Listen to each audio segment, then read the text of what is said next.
Thank you. Please be seated. We will now go right into our opening prayer, which will be given by Mrs. Maxine Brown-Dormer from the New Forum Fishing Beach.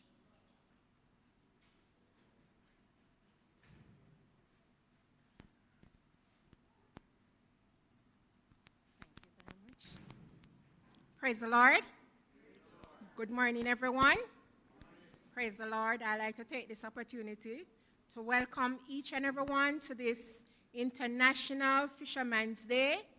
Those near and far, those joining us on the web. Praise the Lord. Praise God. Shall we pray? Praise the Lord. Praise the Lord. God is good all the time. Praise the Lord. Praise the Lord. Father, as we come into your awesome presence, another time, Lord, to give you thanks. Another time, Lord, to praise you. Another time, Lord, to just look back at where you have brought us from to where we are now. Lord, we are eternally grateful. Lord, as we celebrate this year International Fisherman's Day, we invite your awesome presence. We ask, Almighty God, that you help us to take charge, Almighty God, of whatever, mighty God, we have to do to the betterment of this industry. We pray, Almighty God, that you will give our youths, Almighty God, visions as we celebrate them.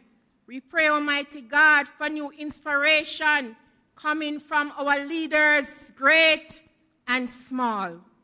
We ask, Almighty God, that as we are here today, mighty God, we will make a difference. And we pray, God, that as mighty God, that as your presence be with us from this time forth and even forevermore. We look to you by faith and we tell you thanks, Lord, for all that you have done. We thank you, mighty God, for all that you're doing. And we thank you for all that you're about to do in Jesus' holy and precious name. Amen.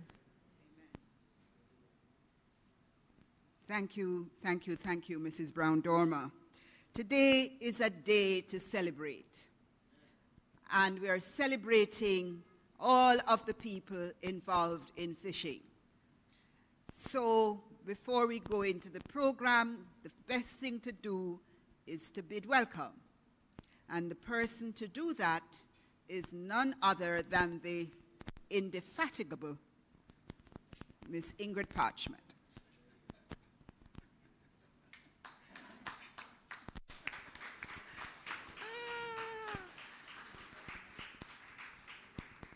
Thank you, Angelo. Good morning, all. Happy International Fisherman's Day 2022. So the theme for this year is small in size, big in value.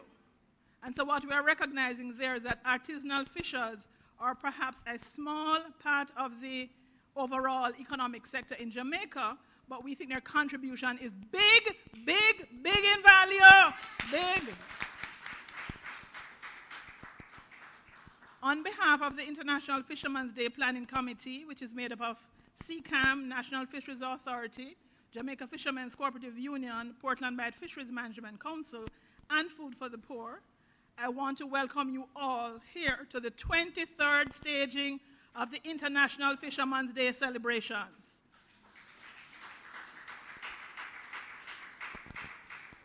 This year is particularly significant because it has been declared by the United Nations as International Year of Artisanal Fishers and Aquaculture.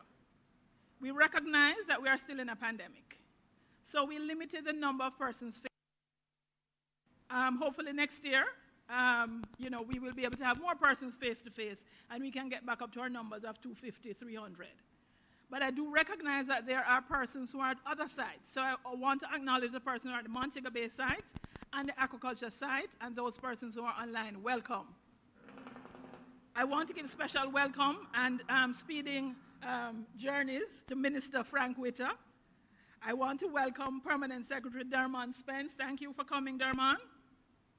I want to welcome the representatives from all the partner agencies, GIS and the Ministry of Agriculture and Fisheries, including those who are mounting displays or presenting.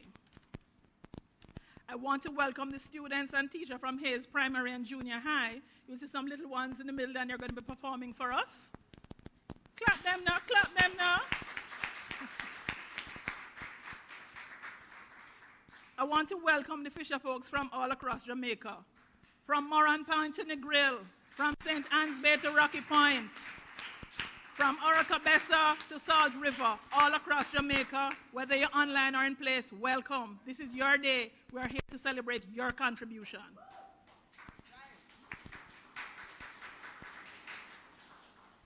We recognize that Minister Charles and Dr. Bellamy are unable to be here in person. However, we hope they're able to join us online as they are in Portugal as part of the Jamaican delegation at the Oceans Conference. We hope that their participation there will help to support the improvement in the fisheries sector locally, also increase the number of marine protected areas in Jamaica, as well as increasing the contribution to the existing fish sanctuaries, which have not received their subventions since the start of 2022. Again, welcome to all. I hope we have a very interactive session and we leave feeling that the time was well spent. Thank you so much.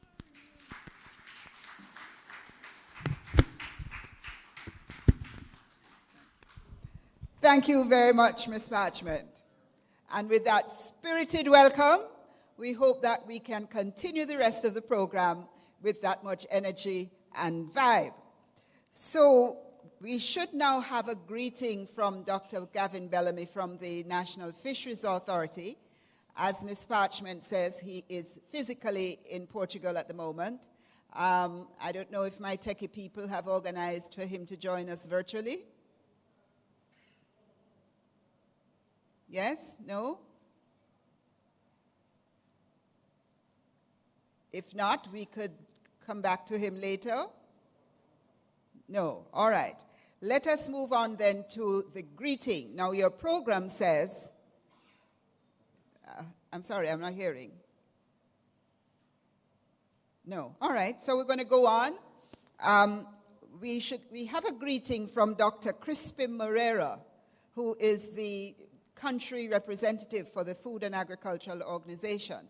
Again, he is not here physically, but he has sent a message. We are now going to hear a recorded message sent by Dr. Moreira, who will be delivered by video by Ms. Janelle Tomlinson. Can we have that message, please? Thank you.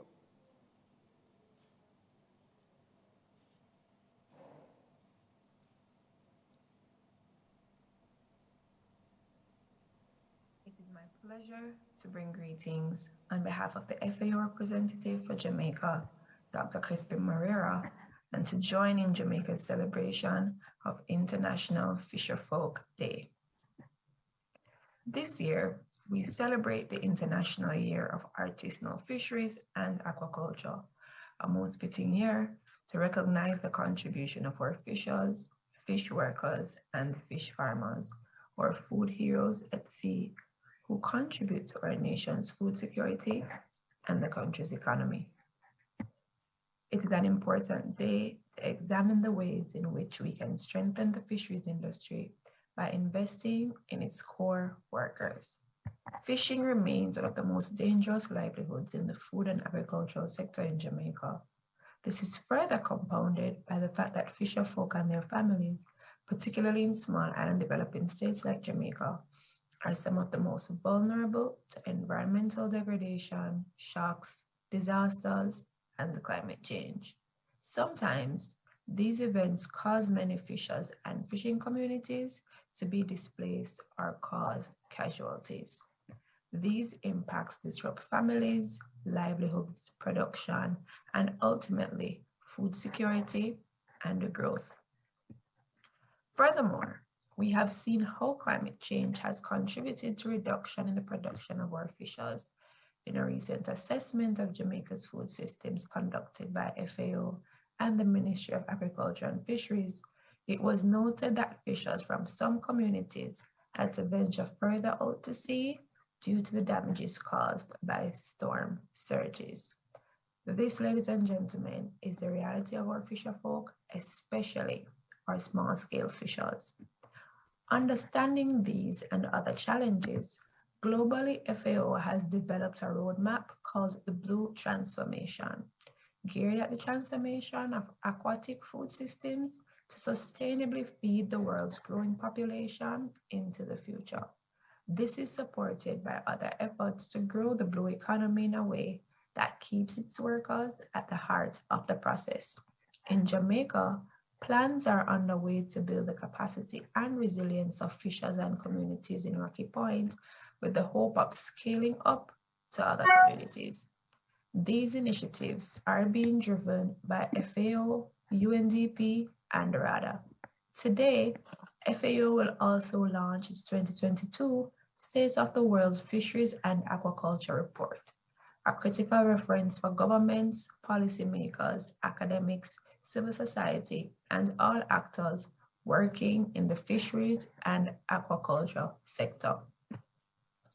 These plans are being put in place, but we do need accelerated action to strengthen our fisheries and aquaculture sector. Ladies and gentlemen, fisher folk are crucial to value chains and play a huge role in the protection and sustainability of our fisheries and aquaculture sector. They are small in scale, but big in value. Access to markets, appropriate infrastructure, inclusive value chains, all enable them to better provide affordable, high-quality fish products, foster economic development, and generate employment. Our fishers, fish workers, and fish farmers are vital in ensuring the responsible management and sustainable use of living aquatic resources and their supporting ecosystems.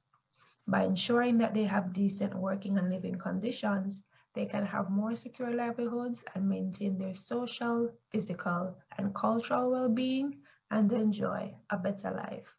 In Jamaica, the fisheries and aquaculture sector contributes to food security, tourism, and the livelihoods of coastal dwellers. So today, let us celebrate and thank the brave men and women who navigate these Caribbean waters for lives and livelihoods. Let us find ways of building a stronger relationship with them and identifying ways to improve their livelihood conditions and incomes. Let us work together to ensure their effective participation in decision-making processes so that they can help to shape the laws and policies relating to small-scale artisanal fisheries and aquaculture. Let us find ways not to only build their resilience to shocks, threats, and crises, but to ensure that they have adequate social safety nets to support them in a sustainable and equitable way. Let us open avenues for their increased access to financial services. Let us continue to push for greater access to social protection that can support and protect our fishers. Let us work to evaluate current governance and institutional arrangements in the sector to address some of the challenges facing the sector. Let us put our fisher folk at the heart of our development of fisheries and aquaculture. Ladies and gentlemen, we cannot delay. Now is the time. Have a wonderful International Fisher Folk Day. Thank you. All right. Give her a hand. Come. Although read by Ms. Tomlinson, those were the words of Dr. Crispin Moreira. And there was much in there that we can chew on and that augurs well for what is hoped for and planned for this sector. So why do we have an International Fisherman's Day, which has now spiraled into International Year of Artisanal Fishers and Aquaculture? Because it is recognized that though small, remember what the slogan is? Small in size, big in value. Everything that you little fishers do in your individual capacity explodes exponentially to value and good health for your community and Jamaica. So it is reason to celebrate. It is a hard job. As she said, it is a dangerous job. So somebody has to big you up, and here we are doing it. Big up to fisher folk. Yay. All right. There's all kind of excitement things that are going to happen today. We have giveaways from some of our benefactors. I have some gift vouchers from HiPro. I have some tokens from the World Bank and all kind of things to give away. So you have to listen or come and go ask you questions about what was said. And if you get them right, you get a prize. You get one of these tokens, all right? So the next item on the agenda, no word on whether we're going to hear from Dr. Bellamy? No? All right, you need to signal when he can come in. But we're going to move on. And you remember Miss Parchment said we had some students. We had some students from Hayes Primary and Junior High. Students, where are you? Yes, we're going to hear from the students now. Give them a big hand of applause to welcome them.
Oh, we need more fish century.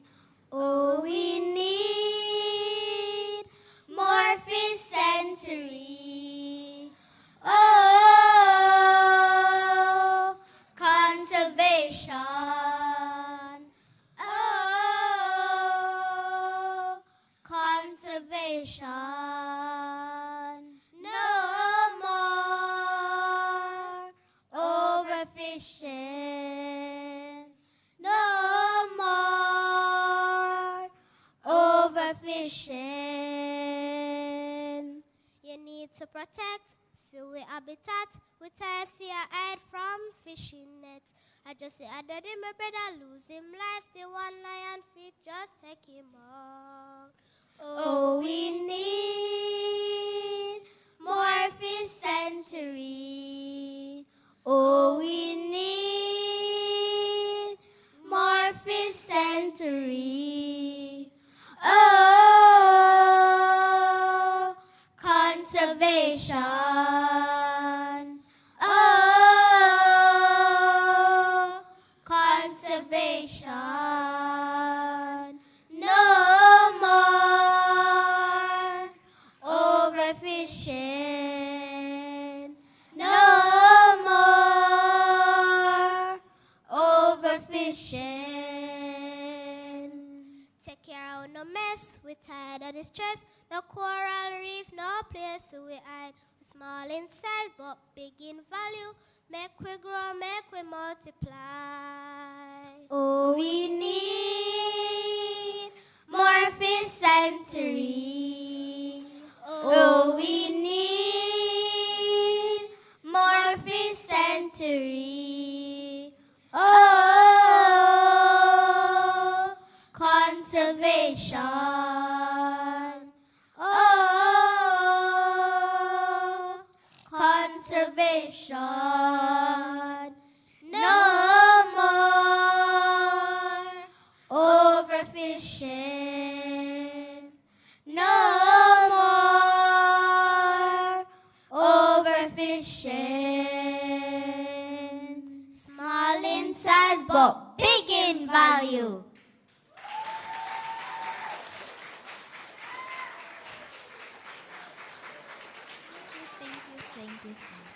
Thank you. Clap them better than that, man. Come. Out of the mouth of babes.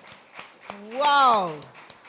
Special thanks to whoever groomed them and prepared them with that message. So on point. Oh, my goodness. All right, so before we go on, we have a very pleasant surprise in store for you. But before I do that, I want to give away one of the prizes. So I want somebody to tell me which one of the bites, you know, the BIGHT bite, right? That was instrumental in the whole conceptualizing of the Caribbean Coastal Management Foundation. There was a particular bite that was part of the conversation when it started back in the year. I will use that as another question. Who can tell me? I'm not seeing. Yes? At the back, yes? Portland bite. Give him a hand. Give him one of the vouchers, or what you have for him, yes. Make sure my staff sees you to give you a prize. Well done. Portland bite was, we don't have any camera for that. Or let him come up. Come up so we can see you, whoever is come up, man. All right. So I tell you, be on your P's and your Q's. We're going to have some questions like that, and you can win things. So I said that we were going to have a surprise. There is a gentleman sitting with me at the head table. He's a very important person in the lives of fishers and other persons in agriculture and fisheries. Oh, here comes our friend. What's your name, sir? Tell us your name. Sean Taylor. Sean Taylor, clap him, win a prize. God bless you, sir. All right, good.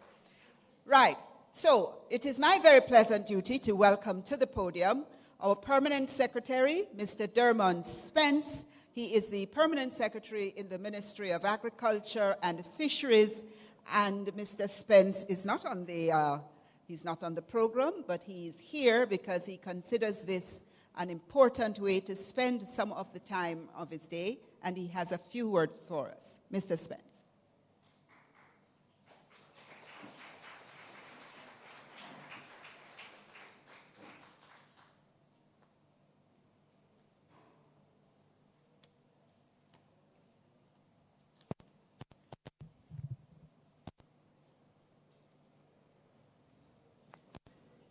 Thank you very much,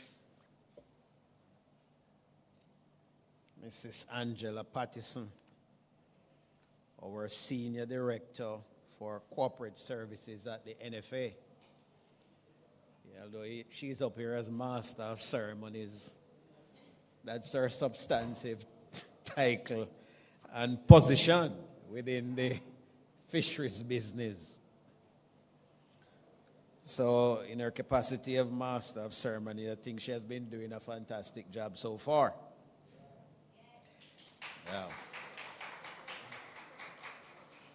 Mr. Arville Palmer, who is sitting right in the front here, has just joined us. He's the Chief Technical Director in the Ministry of Agriculture and Fisheries, under whose portfolio all of this fish business falls. Mr. Stephen Smichael and Mrs. Smichael and their growing son. What's his name again? Theodore. Theodore? How are you?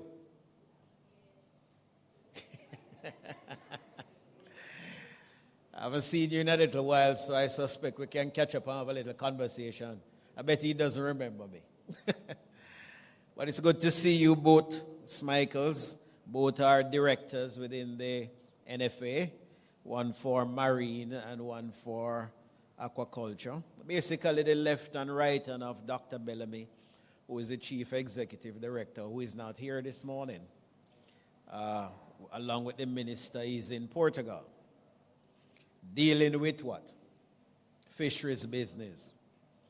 Otherwise, for an important day like today, as we celebrate International Fisherman's Day, they would not have missed it for anything. But they are in Portugal, furthering the interests of the fisheries sector by very advanced and ministerial high-level discussions. I want to also recognize Mr. Dean Brown. He's sitting right here, one of our senior officers within the Fisheries Authority. And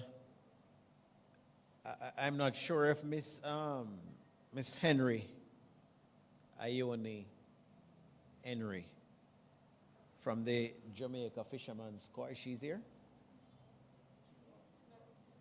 On the back, she's here.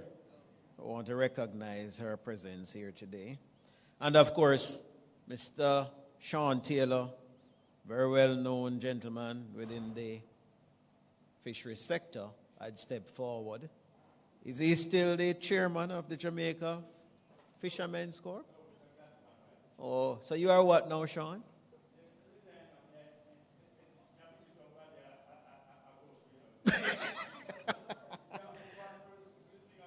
Well, yeah, that's fine. We thank you for the service that you delivered and the fact that you continue to play an important role in the lives of fisher folks and really workers in the fisheries sector.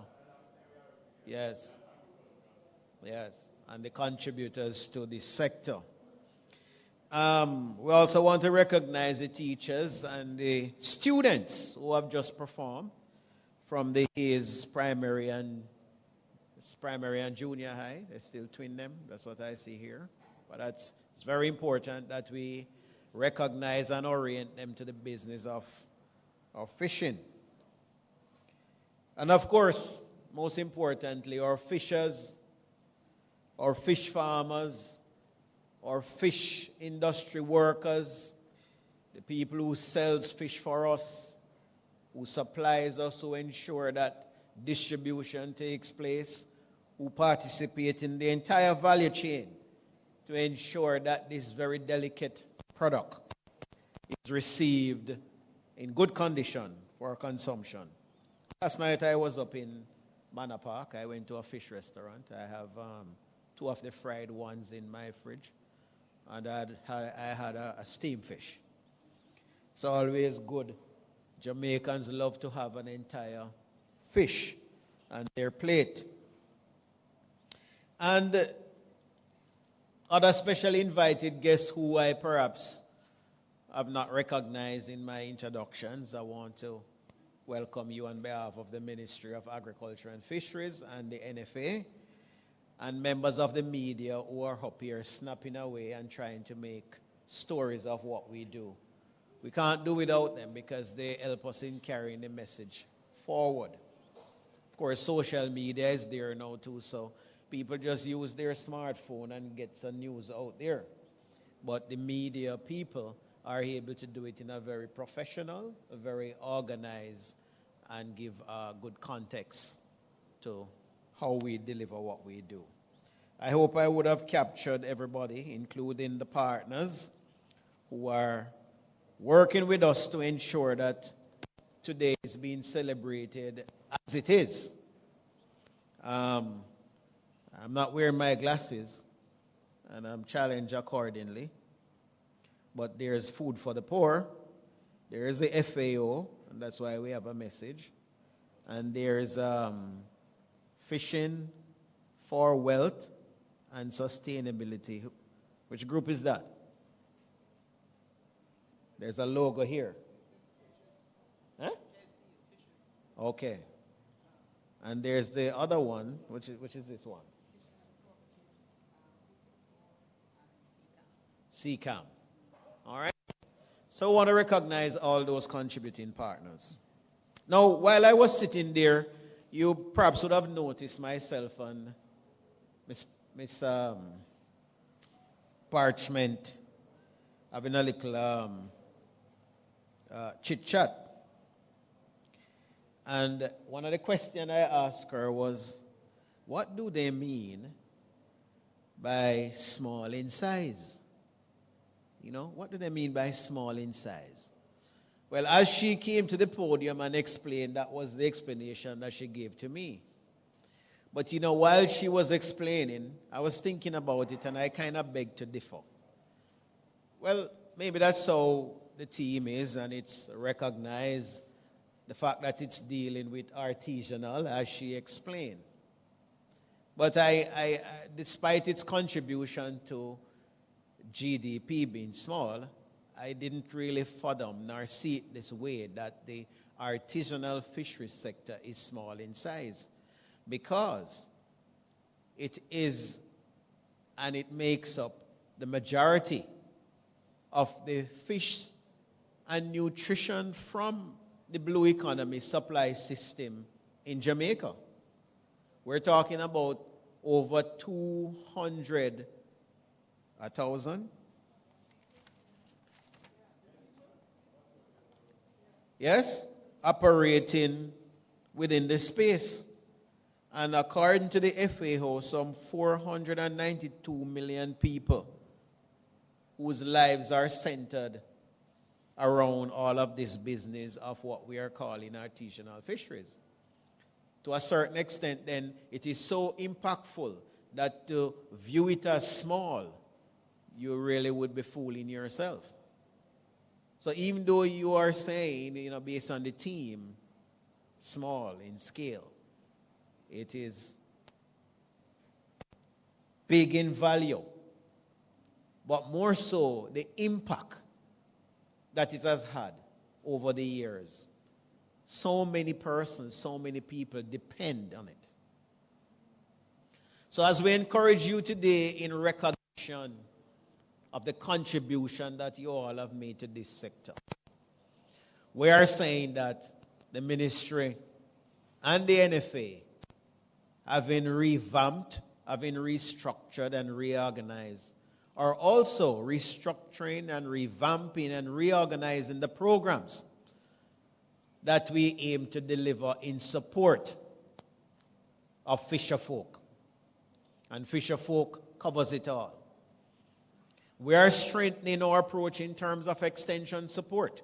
We are strengthening our approach in terms of the kinds of programs that will help you to diversify and enhance what you do in the fishery space. Most importantly, we continue to bemoan the fact that there's been an increase in the frequency of attack, yes, and loss of lives experienced by fisherfolk as they try to ply their livelihood. Just this week, a gentleman from, I think it's Lionel Town, was attacked by a shark. Not a pretty sight to see, and the fact is, it is very active harm, the ones that he uses normally, that he has lost. His story is quite telling. A number of them went down diving. Something even bounced on him and he thought it was one of the other divers, only to be attacked by a shark. We are imploring, and we must, at the NFA and the ministry, continue to work with the fisherfolk to enhance safety, protection, and security at sea. We must. I'm certain it involves training. It involves any new technology that we can apply. Yes? Any strategy that we need to learn. And if we need to bring the experts from wherever they are around the world, the people who study the main kind of attacks that we would experience, we need to do it. So I'm giving you that commitment today that we must structure and deliver training for our fisher folks in the area of safety of sea in this regard. Importantly, we need to strengthen and continue the registration process so we know who our people are and where they are when they go out there, so that if it comes down to rescue, identification, we know who we are looking for and who we are dealing with, and we can verify that you are registered and certified fisherfolk. Don't take it for granted. We crave your support and your indulgence as we seek to provide the services for you. Most importantly, we recognize the value of your contribution. Significantly, we want you to continue to do what you do to provide for your families, to provide for the country in the most efficient and effective way, and to raise the standard of living so that we all, as fisherfolk, can enjoy a decent livelihood. Now, there's a message that I leave with you.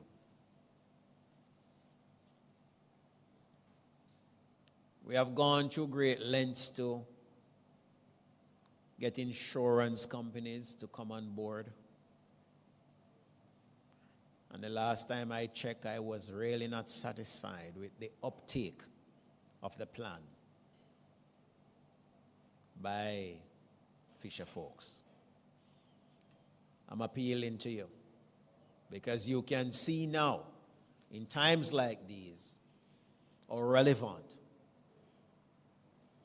and how difficult it can be if you find yourself in a situation where you are challenged to continue your livelihood or to provide for your families, or you need the kind of intervention that we'll have to provide now in support of an incident like that which occurred. So I'm imploring you, let's work together to make this happen for the good of the sector. Ladies and gentlemen, it's a happy day. Because the fact is, we are here to celebrate. And we will not allow anything to prevent us from celebrating. Because it's good when you have worked long and hard and make your contribution that you are recognized. And we want to let you know that this country values your contribution, and the ministry and the NFA will continue to work with you for the betterment of the sector, for the betterment of yourselves, and for the betterment of the country. I thank you.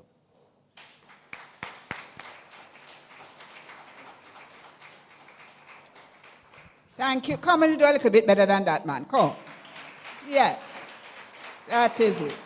We want a good fisherman's round of applause. Thank you so much, PS. Thank you, and we appreciate those words. I can tell you that the representative from Sagicor is here to talk about what PS just said about insuring yourselves. But before I invite him up here, I want to give away another little something. This time I'm going to give away a voucher. The voucher is from High Pro. It is worth $5,000, so you know that this can't be a pure question. And so I want somebody to come up here and tell me, let me tell you what the question is now. When was the first International Fisherman's Day conference held in Jamaica?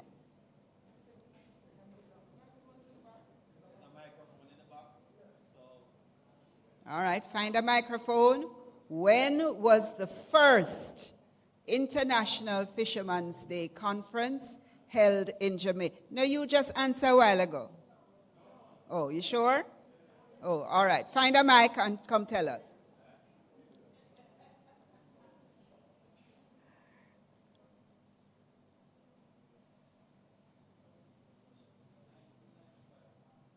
No, not at all.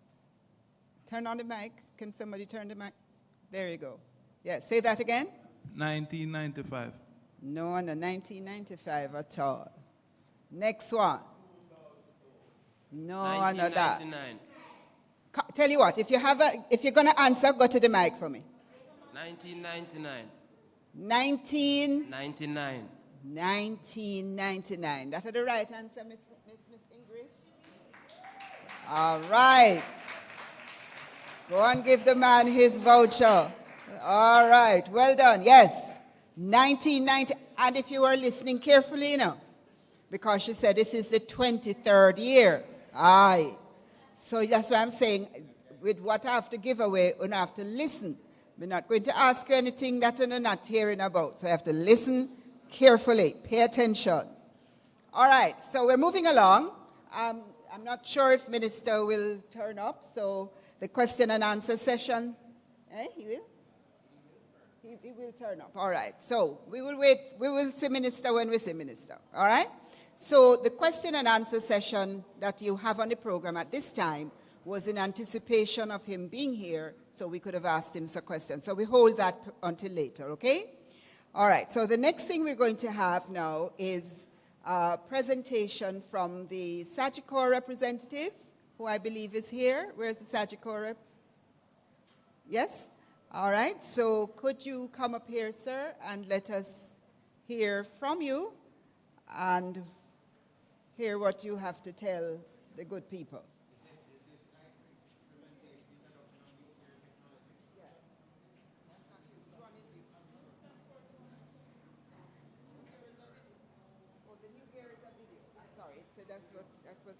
I'm sorry, it wasn't you.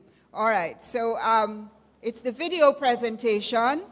Mr. Master Controller, can you line up that introduction of new gear technology?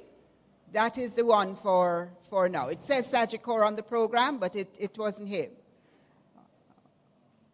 You don't have a video? No, they don't have that video. All right, well.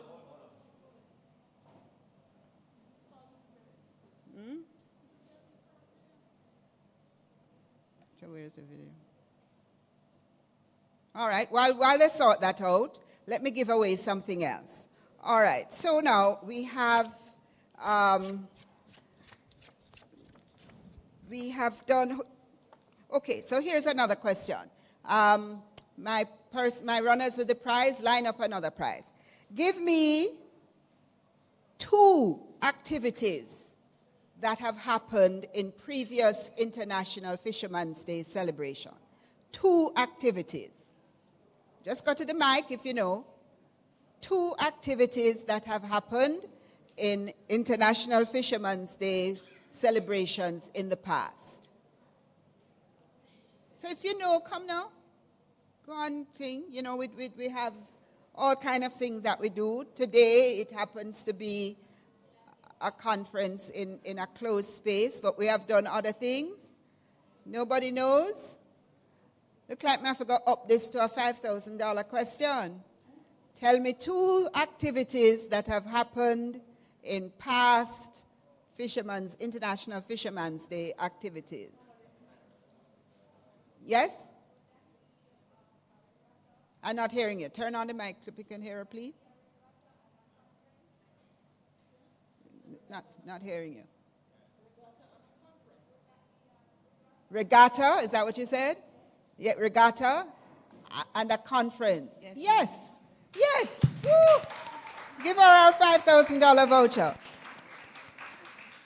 Give her our $5,000 voucher. Well done. Well done. All right, so have we sorted out the matter of the video? Are we ready with the video? No? Okay, all right, so we'll do another giveaway. All right, so tell me, I want to know 2 of the partners who are part of the planning committee for International Fisherman's Day. This is not a $5,000 question, this is another question. 2 partners who are on the planning committee. Oh, I see the minister. All right, hold that thought. Think about it. Can we give Minister a round of applause as we welcome him?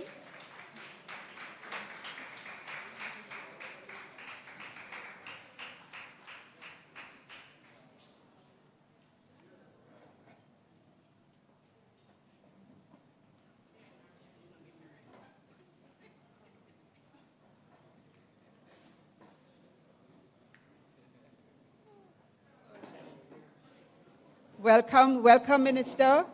We'll give you a few minutes to catch your breath.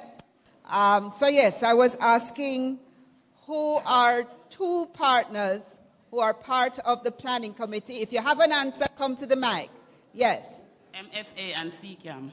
NFA and? CCAM. Woo! Give her a prize, give her a prize. Well done, well done, well done. Thank you very much. Thank you very much. And Minister is here, so we'll still give him a few minutes. You would have heard about the International Year of Artisanal Fisheries and Aquaculture. This is a movement by the Food and Agricultural Organization of the United Nations, and 2022 was declared to be the year of those persons. And again, just like how we're having International Fisherman's Day, they declared 2022 as such a year because they're acknowledging the millions of small-scale fishers, fish farmers, fish workers, who provide healthy and nutritious food to billions of people and contribute to zero hunger. That is what you do. The aim of this year is to focus global attention on the role that small-scale fishers, that's why it says in the theme, small in size, because you're small in scale, but we know that the value and the punch is big. So it's the workers in this industry who provide food security, nutrition, poverty eradication, and sustainable use of natural resources. You see all the things that you do? You didn't know that you do all those things? All right. Okay, Minister, can I call on you now? Yes? Minister, you ready? All right. So, give him a good reasons to stand up. Come, clap him. We are now going to hear from the Honorable Minister, Frank Witter.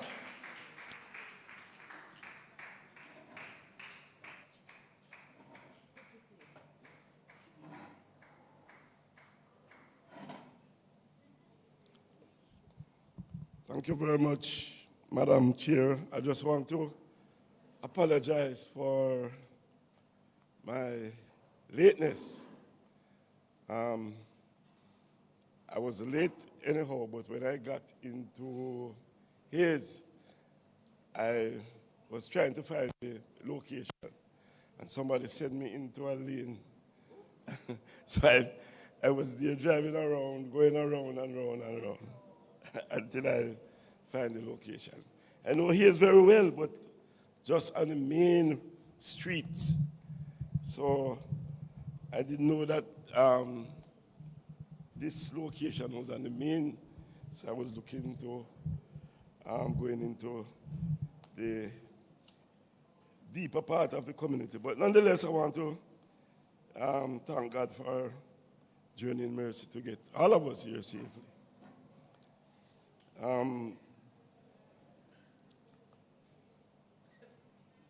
I also want to apologize for Minister Charles. I know Permanent Secretary would have gone through that already.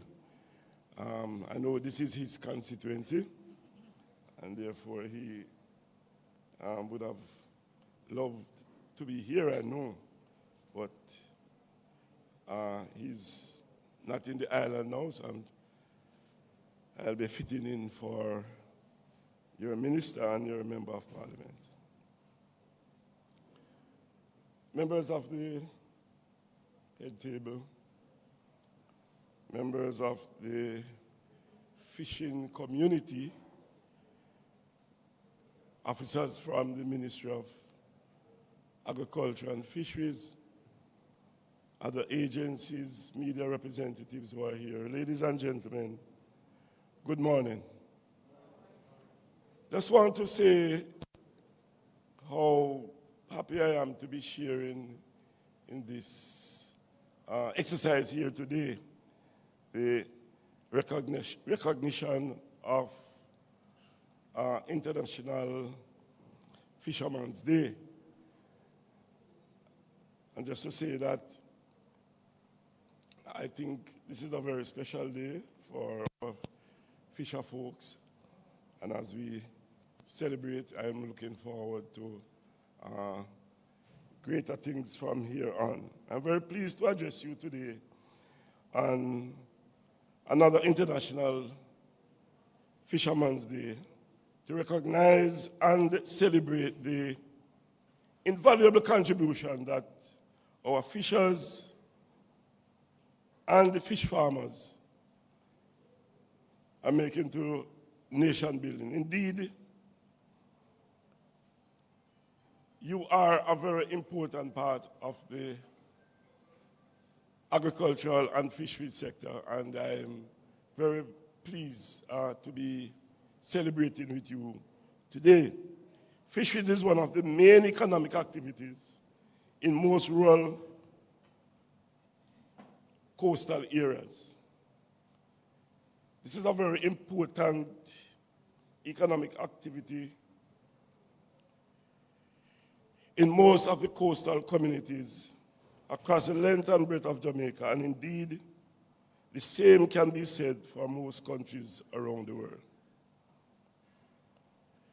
This year is being recognized by the Food and Agricultural Organization, the FAO, as the International Year of Artisanal Fisheries and Aquaculture.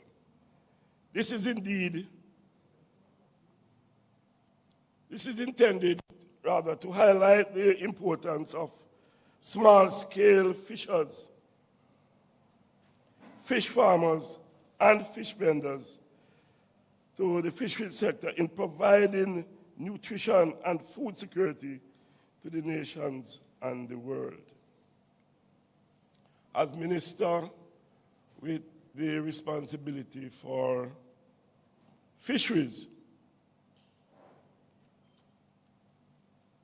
I wish to salute you for all your enterprise, your skill, your bravery, and most of all, your resilience. And when I speak to the issue of bravery,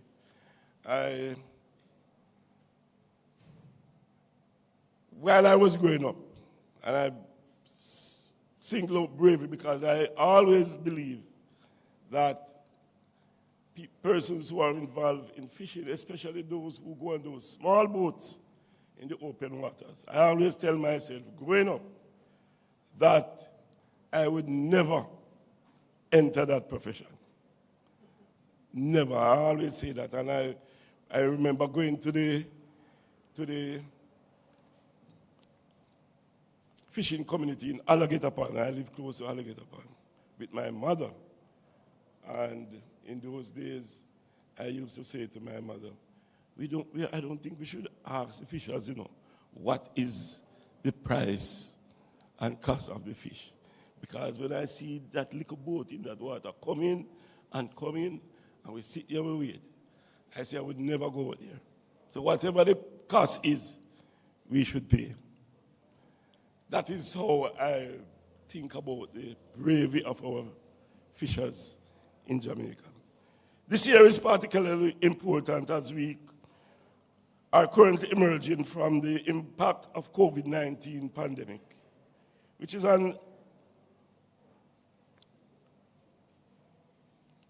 which to an extent stifled productivity in the sector. And coming out of COVID, the challenges that all the various industries would have faced, and the fishing industry was not spared.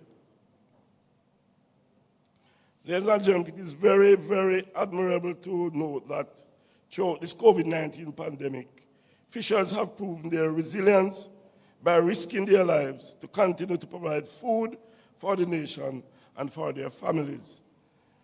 by sustaining the supply of fish and food products along our value chain.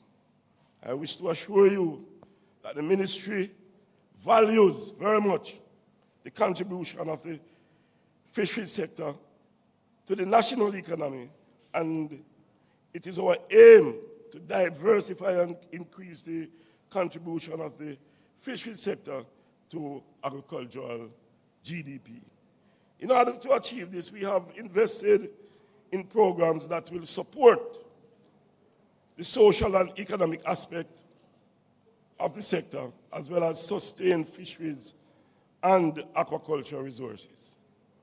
As you are aware, in 2021, the ministry, working with Sagicor and Advantage General Insurance Company, have implemented insurance programs for fishers and fish farmers that will protect life, health, property, including fishing vessels.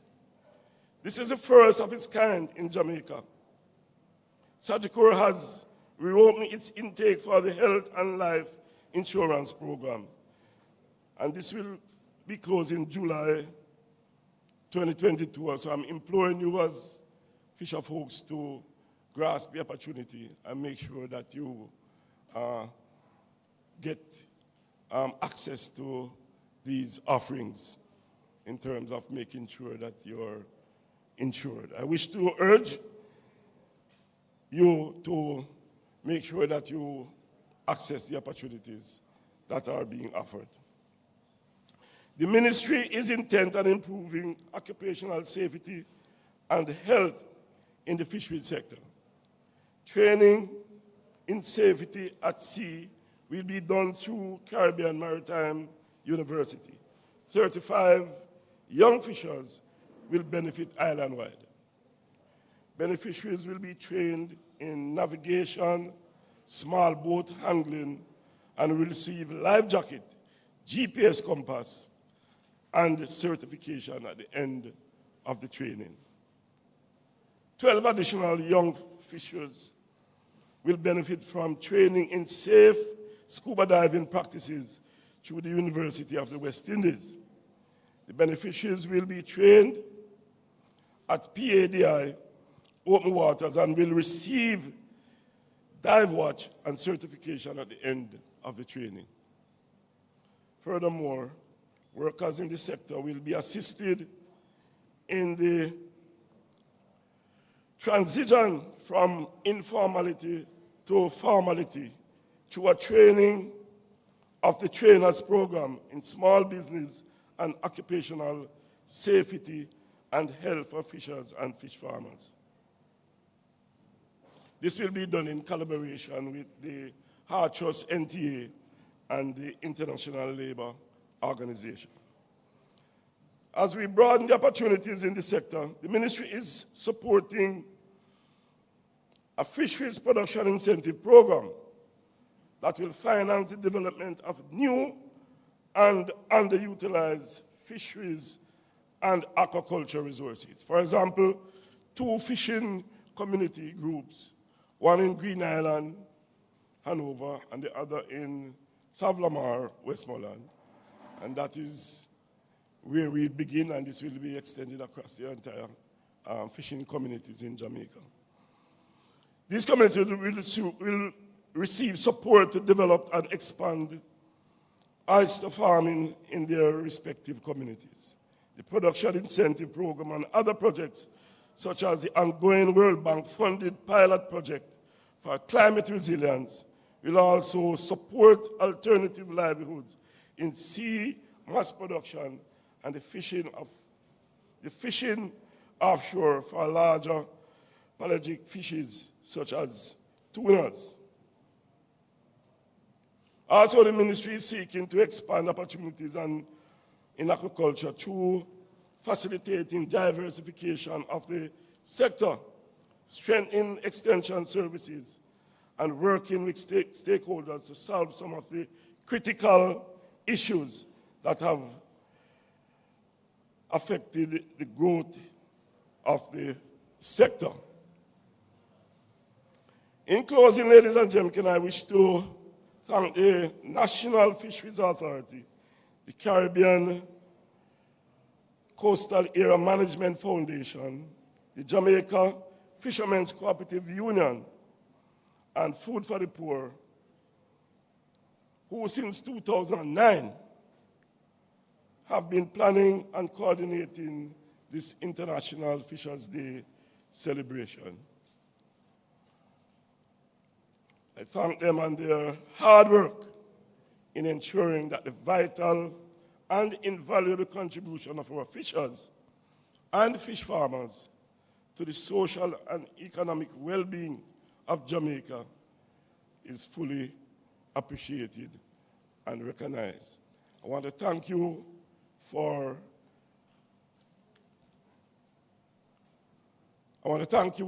your presence here today, and just to say to you that the ministry is committed to give whatever support that is available and necessary to ensure that the fisheries sector continue to provide the necessary nutrition and employment for our people who live in the coastal areas and rely deeply on fishing as a part of your economic activity and survival. Thank you very much. God bless you.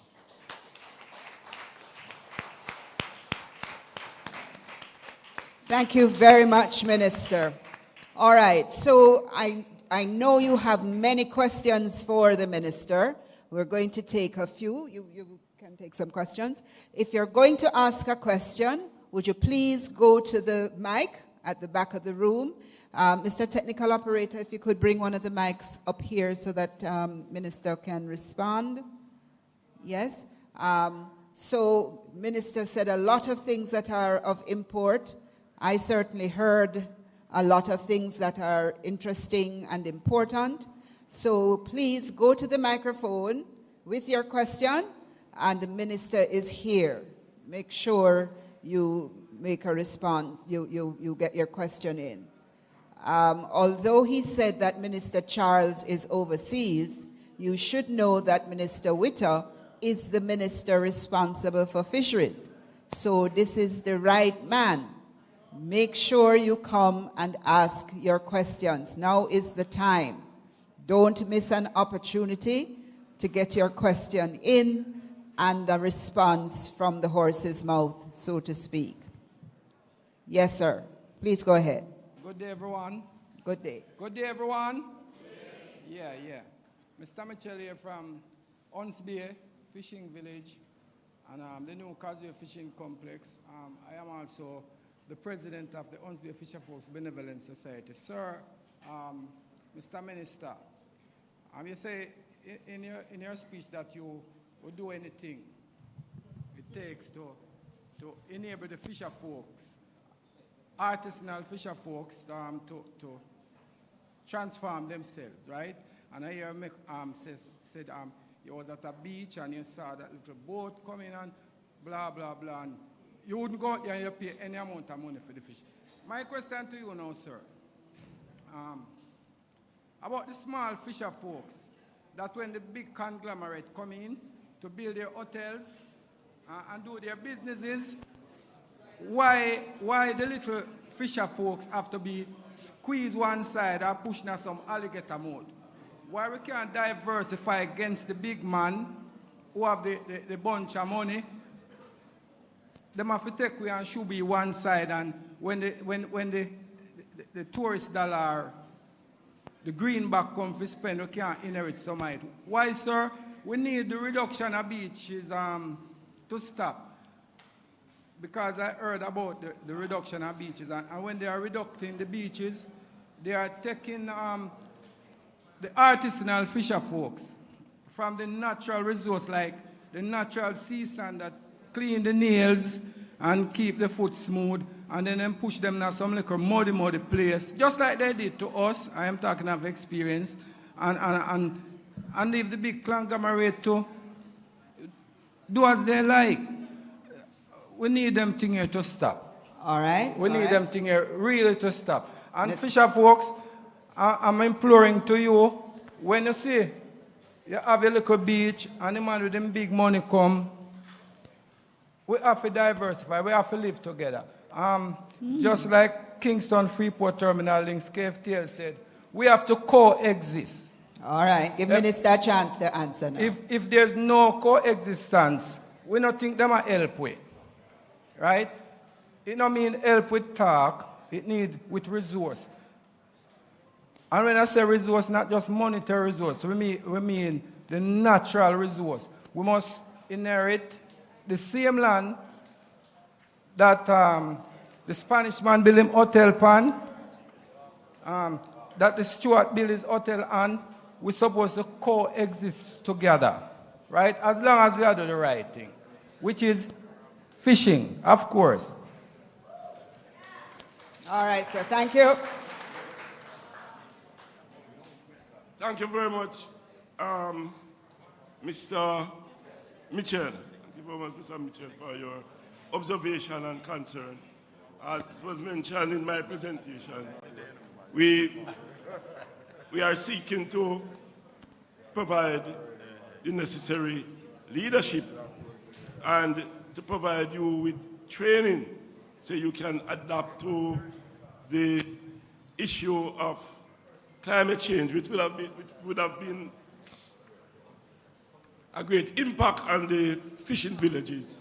I know you have the rise in sea levels and so on, which is also eroding the beaches.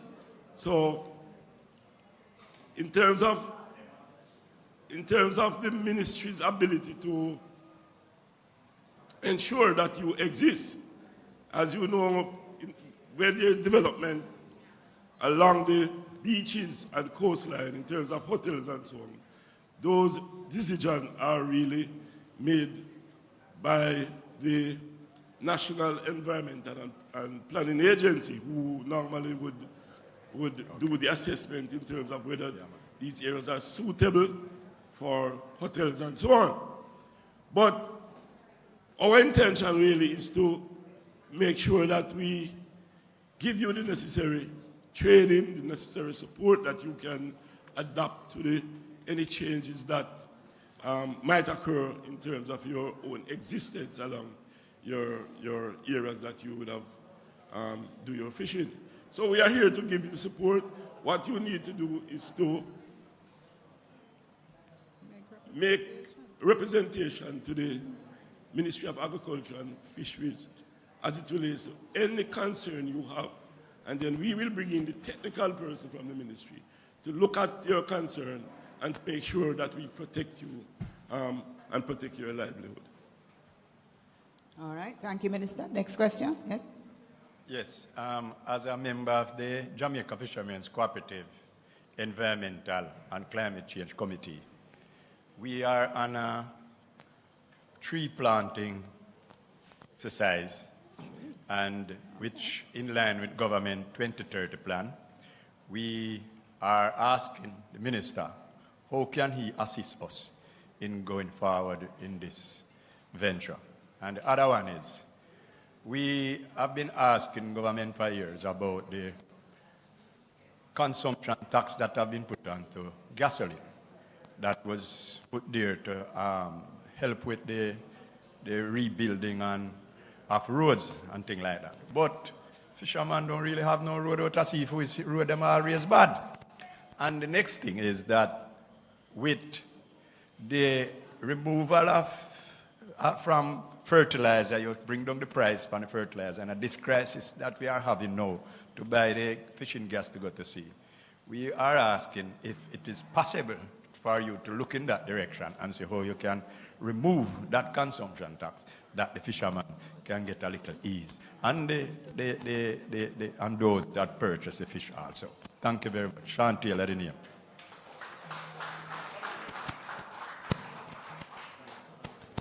Very good question. And in terms of the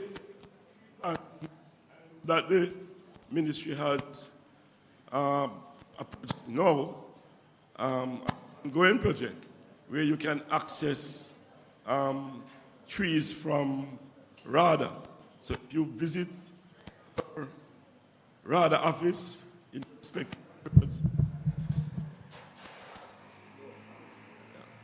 Yes.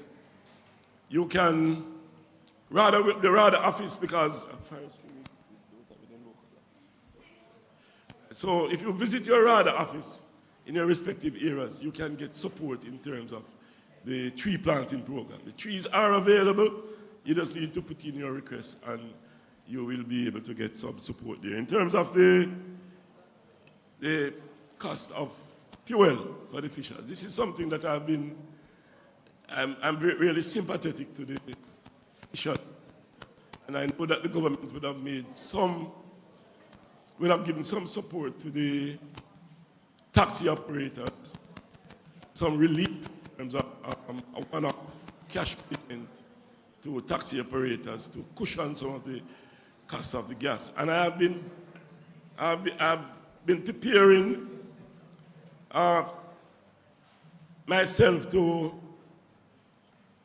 I've already spoken to the CEO of the Fisheries Authority to prepare a cabinet submission, and I will be speaking with Minister Charles so that we'll be able to make that submission to provide a similar relief program for the fisher folks. That is something that we have considered and making preparation to make submission to cabinet. So you will hear further as it relates to what will come from that cabinet submission. But I'm sympathetic with your position in terms of the cost of gas. All right. Before you ask your question, sir, we have online persons from Montego Bay, and we understand that they have questions. Persons in Montego Bay, would you put your questions in the chat, and we will have somebody bring them so that Minister can address them, okay? All right, sir. Good afternoon, everyone. Yes, sir. Good morning. Sorry about that. My name is Neville Crawford, the Rocky Pine fisherman. Attend Seventh-day Church of God in Portland Cottage. Okay. Mr. Minister,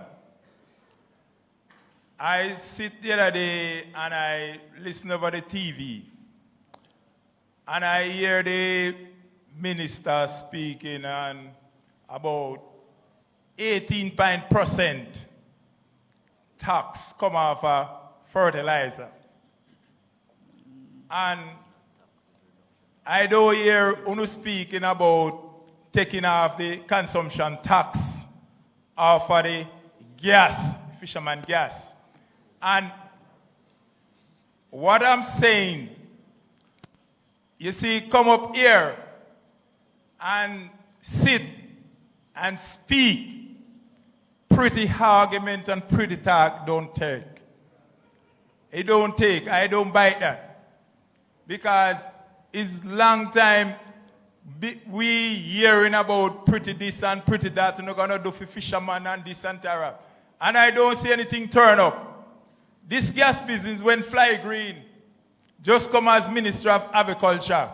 I am the first one who suggests that to him in our meeting right here. So we ask him to see if him can take off the tax off of the gas. That's we fishermen can survive.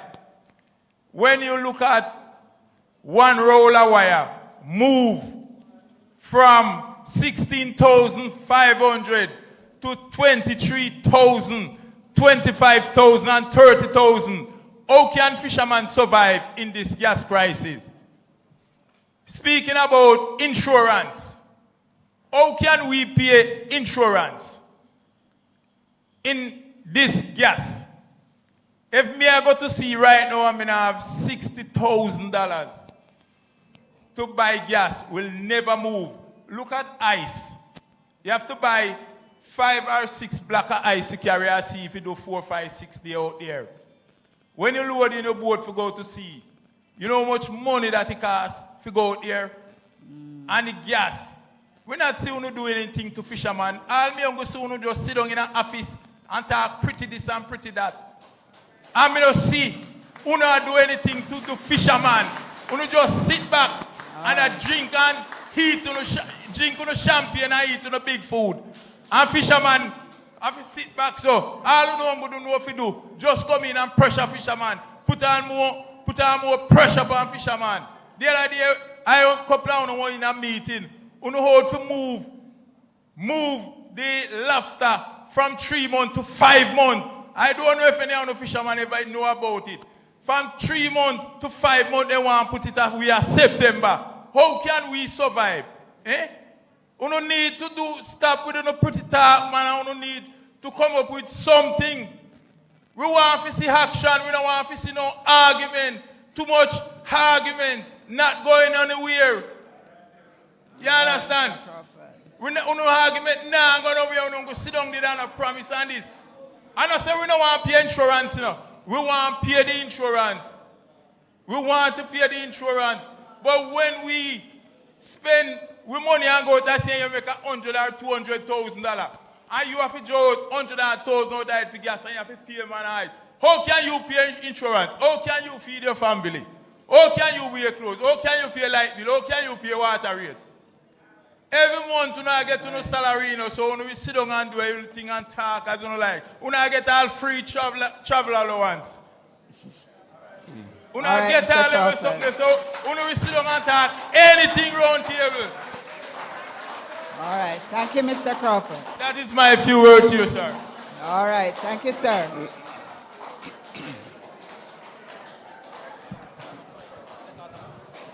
All right. Please allow Minister to answer that. Mr. Crawford. All right. Quiet down, please. Quiet down. Quiet down. Mr. Crawford, I understand your concern. And as I've said in my presentation, that I understand the difficulty and the challenges that would affect our fisher folks. I go as far as to mention that I am prepared to pay any price for a pound of fish because I know how difficult it is to go out to sea and get your catch. But the difficulty that you are facing today as it relates to the cost of inputs for the fishing industry, that cost is something that is affecting the entire world. And I think everybody can understand what is happening in the world today. And therefore, no country is spared at this time as it relates to the difficulties that is affecting the world. And therefore, Jamaica is a part of the world. So we are going to have these challenges too. The important thing is how we manage the challenges that are there now. And as I've said before, I understand the difficulty with the cost of the gas for your activities. And I've already been looking at it. I've already spoken to the relevant persons who will prepare the necessary documents and arguments to be submitted to the cabinet. Because as I've said before, the government considered to assist the taxi operators because of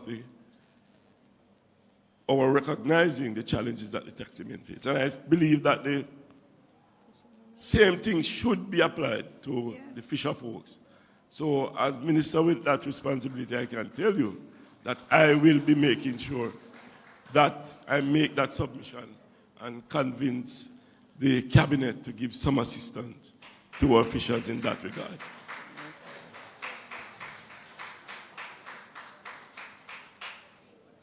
Good evening. Morning to every fisherman and all who is in present. It is a very pleasant morning. Mr. Minister, I have listened to my brethren just finished talk about half of what I would say, so I don't have to go into it. Mr. Minister, we are here at a local fishermen conference. I have not seen too much which is done. I don't think this conference and your presentation should bring in agriculture because they are the wealthy set of people. They are not us. They are separated from us. So you should not come here to speak about them.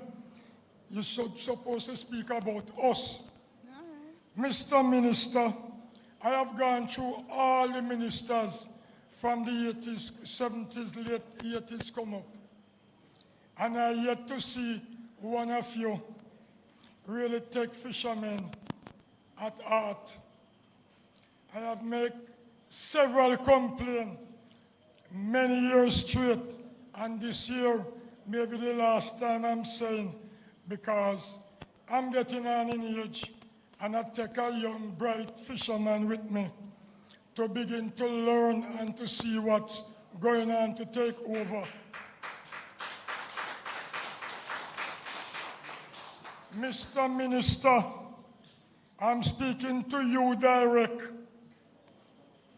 because you is one of them who give or support the licensing of the boat them that come from down west, and they come up in our water and them fishing. And you, Mr. Minister, with your colleagues, say when you don't have the capability to monitor them. So if you can't monitor a person, why did you people give them license?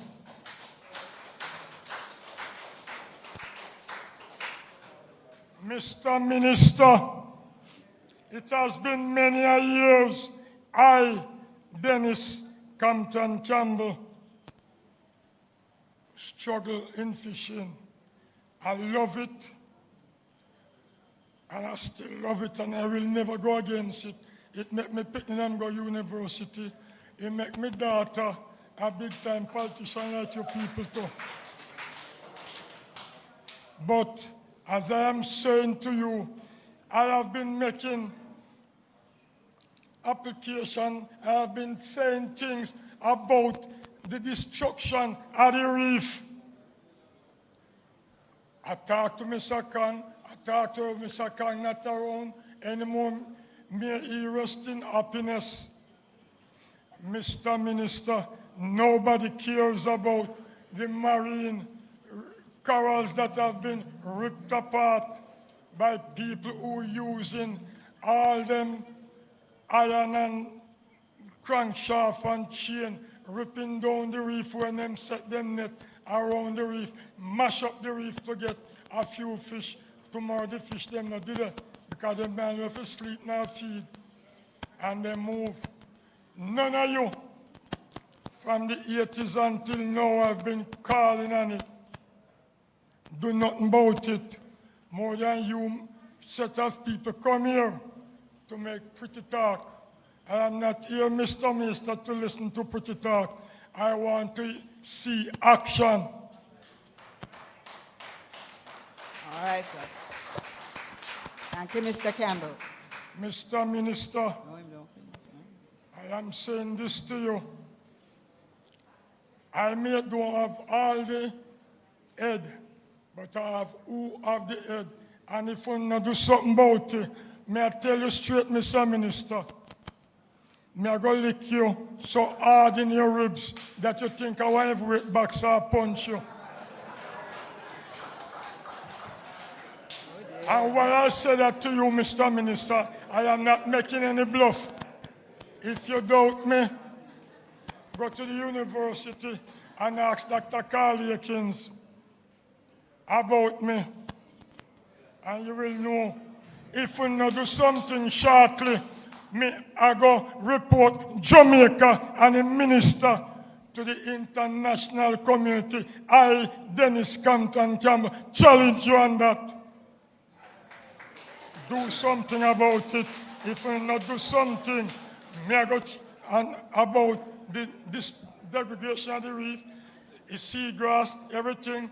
You people, Mr. Minister, sit by and allow SEPRAD and its friends and big companies use all them runoff and all them destructive chemical killing the reef. And if you think so, make them net people who fishing, even sprat net in the Kingston Harbour, tell you the type of fish, sprat them are catching the till you, and to the difference only come from a beer bush, a different size. Mr. Minister, do something, and me going to make something do. May God bless you.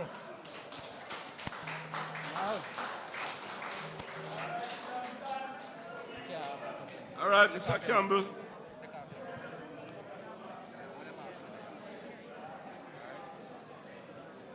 Thank you, Mr. Campbell.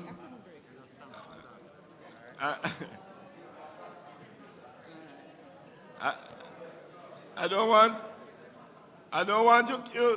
want you to give me any punch in my side, Mr. Campbell. I think you have me enough punch and verbal punch. Yes. So I'm going to make sure that I don't get any physical punch from you. But that is why we are here today, to discuss issues and concerns. I am a new minister in the post now for just 5 months. So some of the things that you express to me, I'm learning today. And that is why we are here, to learn from each other and to understand the challenges that are out there and how we can best together organize ourselves to deal with some of the challenges. So it relates to persons destroying the reefs and so on. That is something that I will make mention and report to NEPA. That is the agency that is responsible for that area. And therefore, I'm taking note, and this is one of the issues that I will refer to them and to say that these are some of the concerns expressed by the fishermen. And surely I know they will act and try to see what is happening and how best they can control. But then again, in terms of protecting your own industry, it is incumbent on the practitioners too to make sure that you practice according to the required specification. And some of the issues that we face today as it relates to the whole degradation of the environment, which includes the impact on the fisher folks. Some of the things are as a result of our own practice as citizens of the country. All of us are really guilty sometimes of not making sure that we protect the environment, and then it will have negative impact on everybody, including you, the fisher folks. So we all need to, as we discuss these issues, we need to understand our own personal responsibilities too, to ensure that we protect whatever we have. And therefore, I'm going to make the necessary representation to ensure that we can look at some of these issues. As I've said, I'm just a new minister trying to learn from you. And that is why we are here today. I make note and I will act. So don't thump him down, Mr. Campbell. He learned. Yes, sir. I might just say, we have some viewers in Montego Bay on Zoom, and they want to ask questions as well. So after this gentleman, after you, I'm going to ask somebody, the master controllers, if they could open the mic to Montego Bay so we can take a question from the persons down there. Okay, so you go ahead, sir. Good afternoon. I'm from the China Beach, Fisherfolk Friendly Society, the president, Mr. Stanford Hamilton. My first question to the minister, Mr. Witter. You're talking about sustainable fishing, and we are a small fishing group, just farming. We need development. So I'm asking the minister my first question. In your part of sustaining fishing, we need development. And we have to start first, develop from the beach. You understand? And on our beach now, we are just started. I'm just a new president for 2 years now. And we are doing a development pertaining to fishing village, like housing, office, and several other things. You understand? I'm not asking the minister what is there for us as a small fishing group. What development can they do for us? You understand? Secondly, we are talking about sustainable fishing. But I don't think this fishing is sustainable, you know. Because when you look at gas and the price for nets and all the values pertaining to fishing, we the fishermen don't have no choice. Because if you tell a vendor or a house buyer the price for your fish, they don't want it. So I'm asking if there's any subsidy towards we the fishermen of the whole island for us to benefit. You understand? Because there's no benefit for us. Because look at like a small tank of gas. We normally used to pay $4,000 to fill it. Now we have to pay $7,500, $8,000. We have to buy ice. We have to pay all various kind of things. You understand? We have to find maintenance for the man for go and see. Going to certain things take $60,000, $70,000. And you don't must catch some fish. When you come in with just a wet backside, as well, them say, and a hungry goat. So I'm asking as the president of China Beach Fisher Force, is there any benefit for all of us as fishermen around the island? Substitute, where we can go to the cooperative, or buy a pound on it. We used to pay $1,700 a kilo for it. Now it's gone to $23,000 an odd. You understand? And if you go to cooperative union to buy something and you want a plastic bag to put it in, you have to pay that extra cost. So where's the benefit for us as fishermen? And you're talking about sustainable fishing. Those are the areas that sustaining fishing come. You have to first look down on the fishermen from the low level. We're not talking about aqua fishing, you know, because those are peerish people, you know. We're talking about aqua fishing, artisanal fishers, where them go all over the sea, from Pigeon Bank, Moranti, all about. But when you come here, what's the sustain? Nothing at all more than just expense. You understand?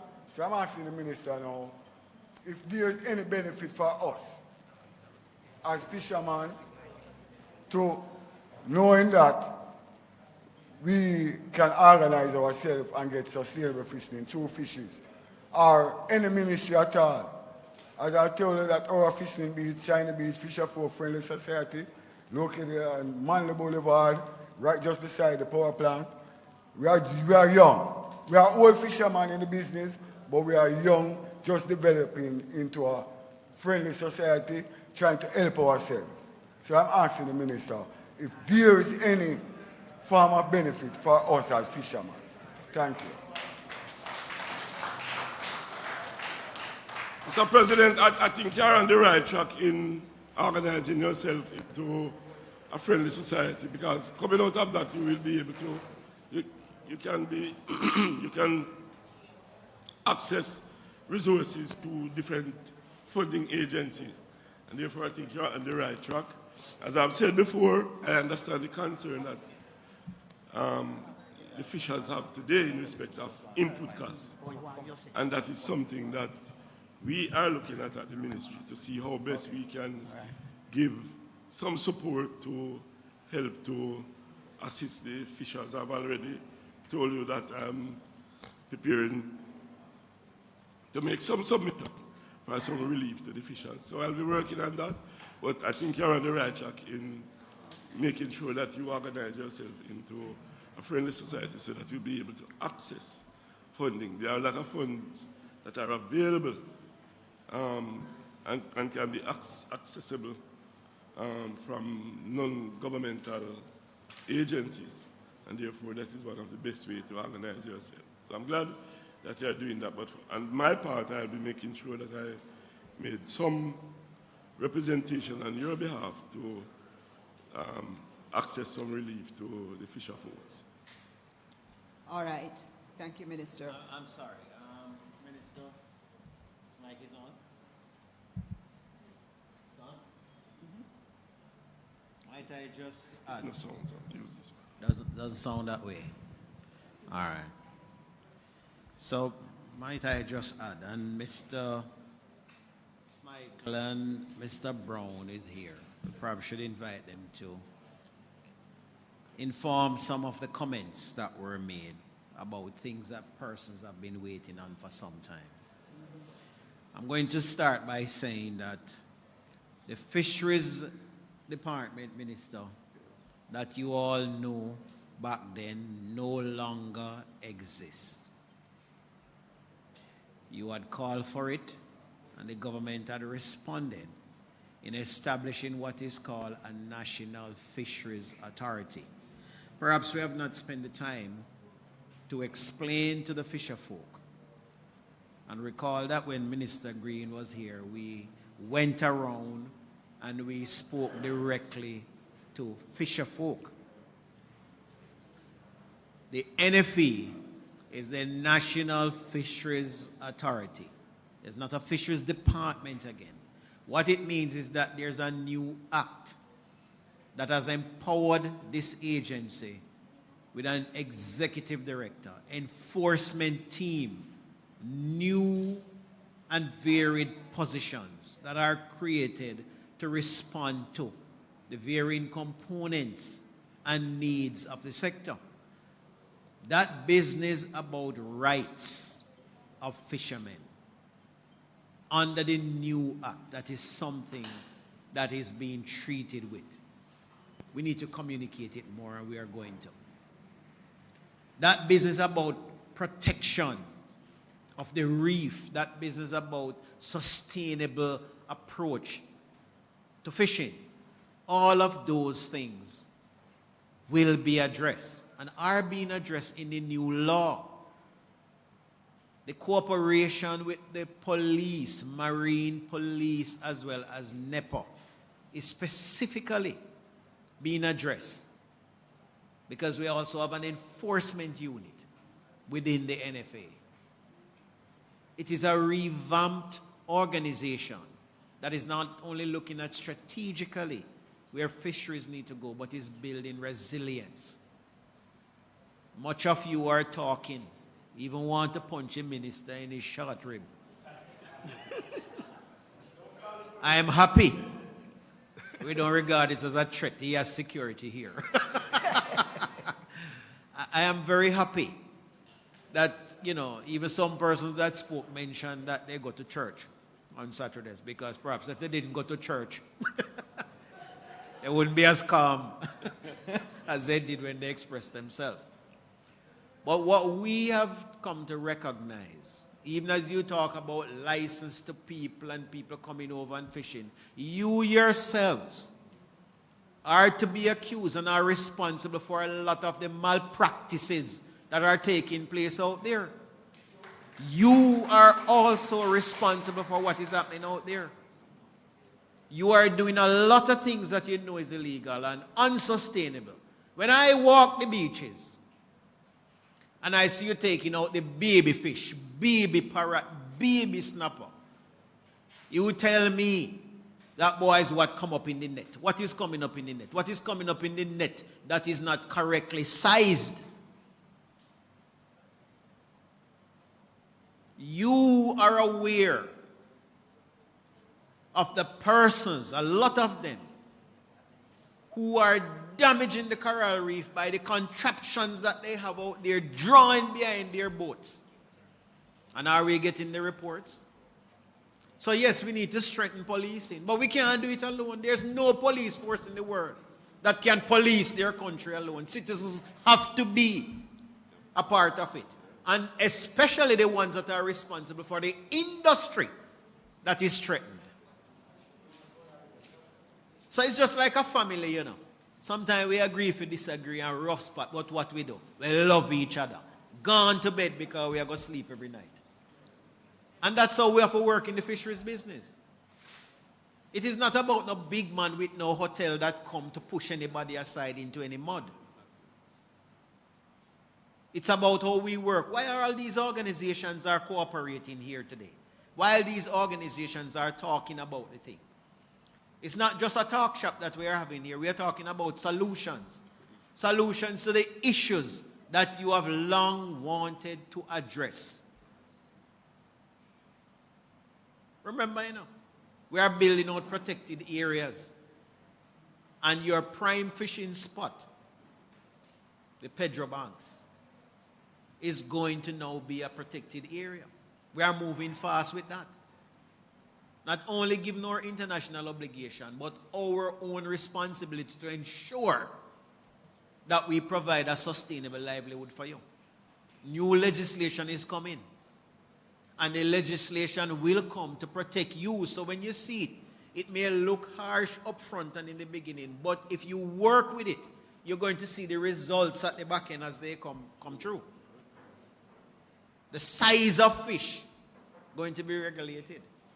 Are you talking about the time that you are fishing conch and the time that you're fishing lobster? You realize that we had to close it the other day because of the level of poaching. And remember now, it's not only international poaching that is a problem in the Jamaica landscape.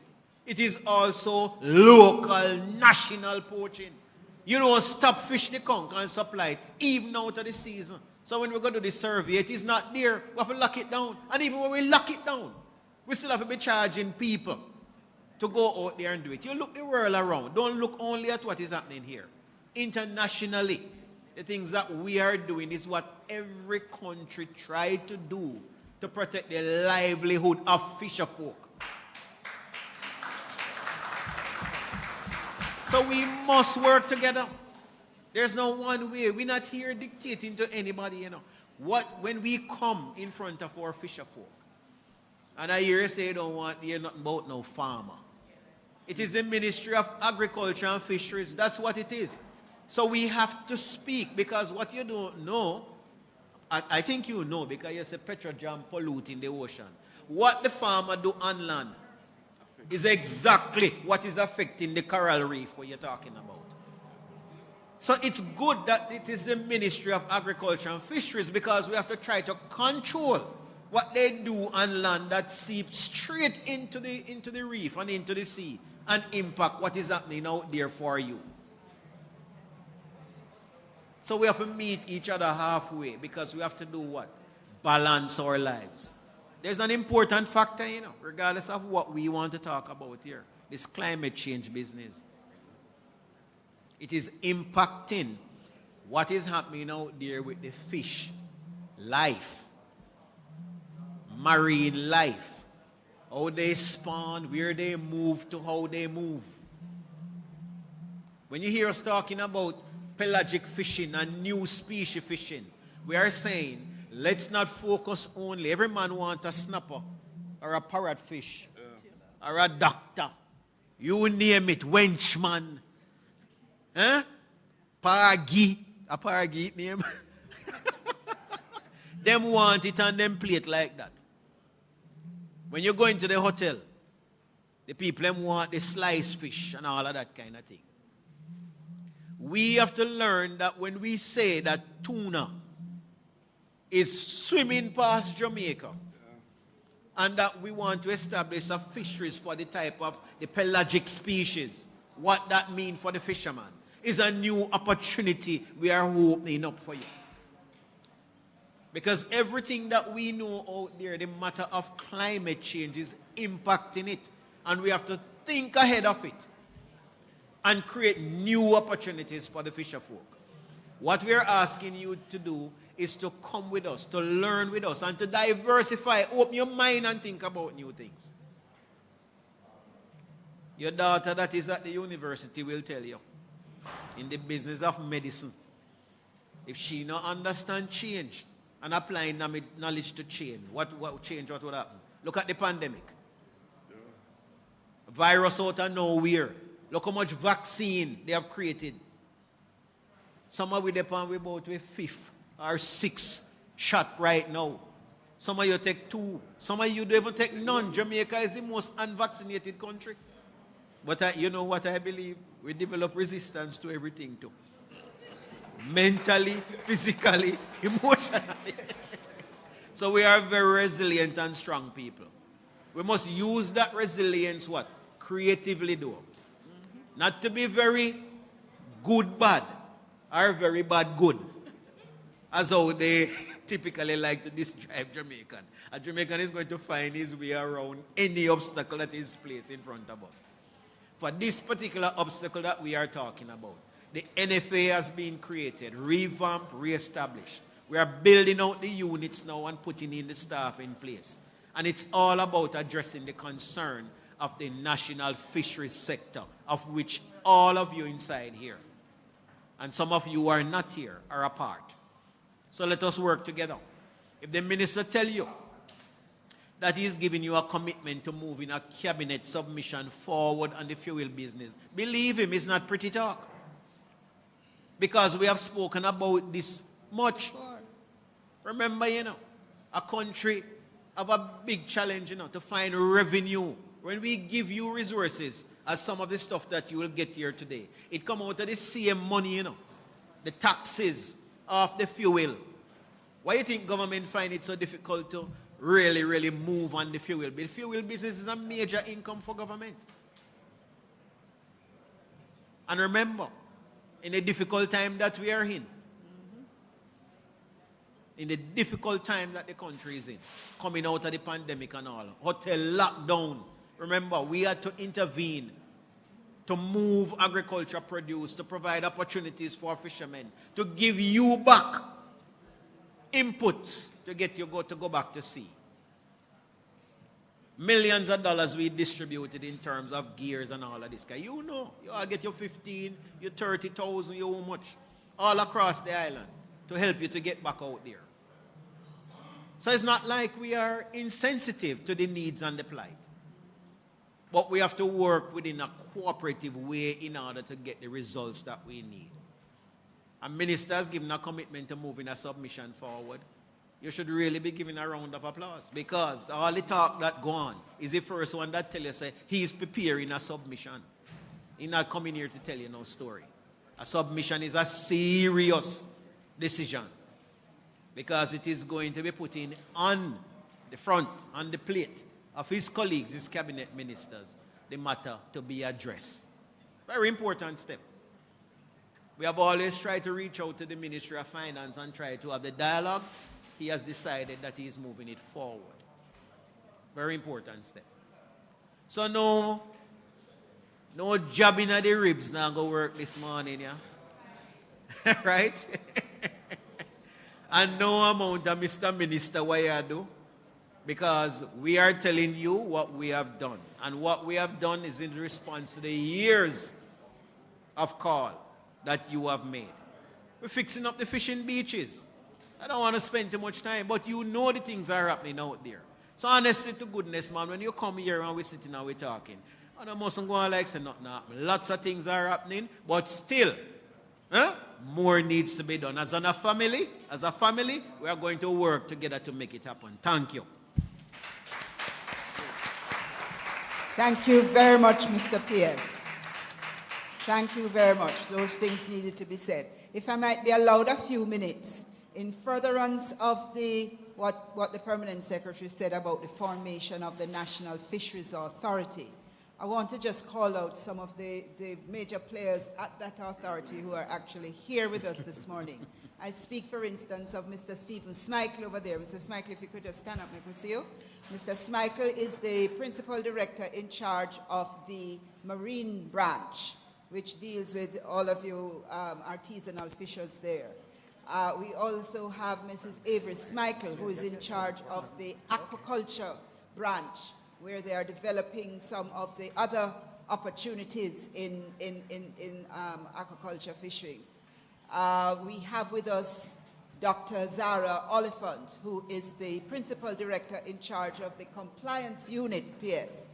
That compliance unit is in the process of recruiting compliance officers across the country, They're going to be going out every Saturday in July to recruit people from the particular areas to police the areas that you are saying the breaches are happening. So we are taking it seriously and things are being done.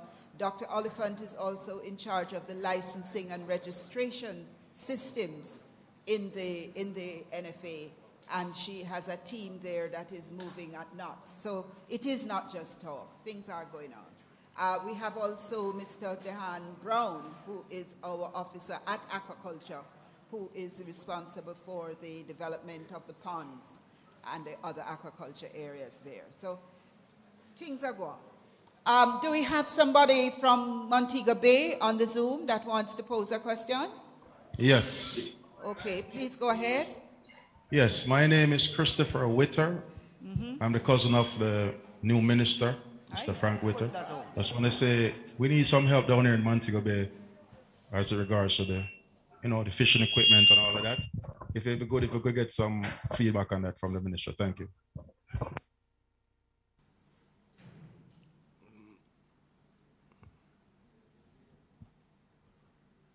Could you repeat the question? Fishing equipment? What is it? I'm not sure. Want to ask Mr. Witter if he could repeat the question? We only heard the first one. We need clarification. We weren't quite certain. Yes, the question is down here in Montego Bay, what are you doing to help the fisher folk down here? Because we need some help with fishing equipment and other things as regard to. You mean help to purchase equipment? That too, yes. Okay. Ask Mr. Smichael. Ask Mr. Smichael too. Mr. Smichael, could you address that question for me, please? You have to come where Mike is. He knows all the progress.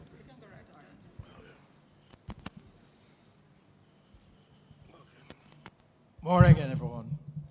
For Mr. Witter and the fishers in Montego Bay, we would have met with you last year, over the last 2 years, regarding the plans that we have for Montego Bay specifically.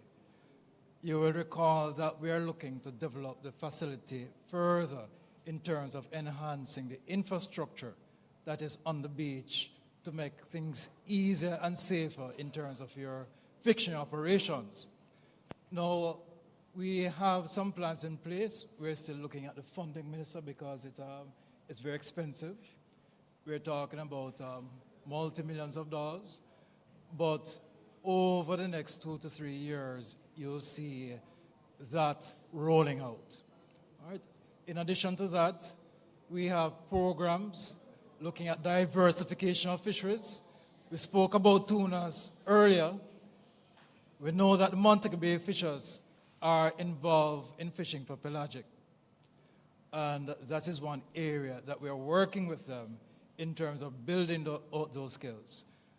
By December of next year, we should have completed that exercise. Look forward to seeing our team as well as consultants coming down to work directly with the fishermen in terms of training in these areas. Now, I know that there are other issues, Minister, that they have brought up, but we're working towards putting those together so we can make a submission to the ministry to see how the production improvement project can assist them.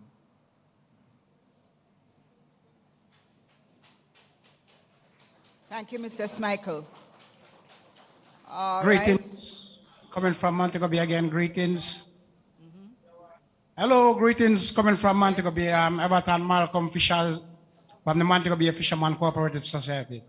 Here in my hand, as you can see, we have get registered, not cuffed it. And we have some technical problems to people that use in Fisher's ID and license not going to see. My main concern is the person that going to get the license and registration to fish must be recommended from the captain of their boat because the land is overfished. And we have too much fishers that not doing anything with the license, but they accept things on the behalf of fishermen not going to sea. Thank you.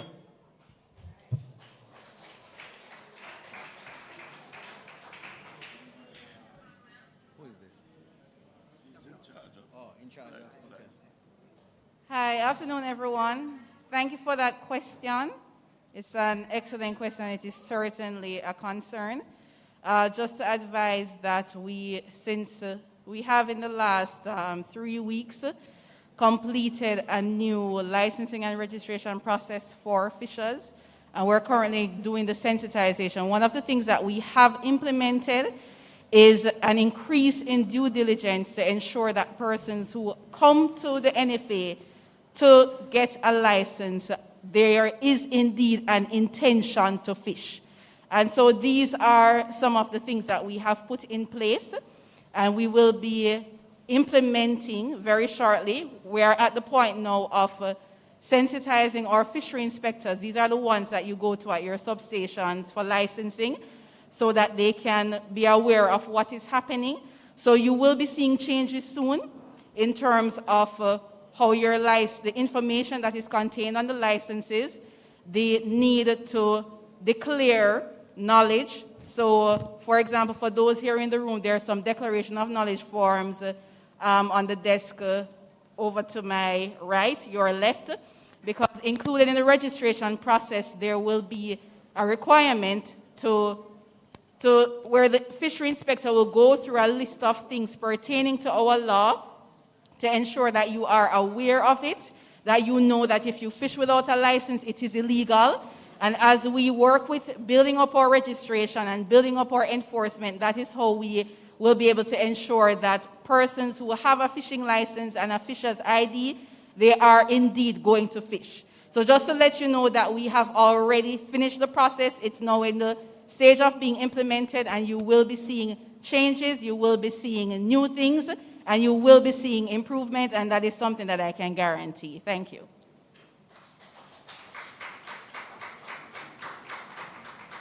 All right. Thank you, Dr. Oliphant. Dr. Oliphant, as I said earlier, is our principal director in charge of compliance, licensing, and statistics at the National Fisheries Authority. So I believe we have addressed that question. All right. Yes, I am noticing the line. We're going to have another question and answer session later on.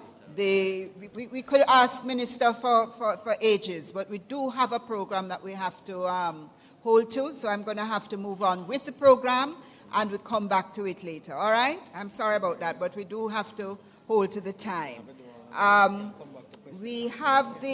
There is a video we should have seen earlier about the new gear technology.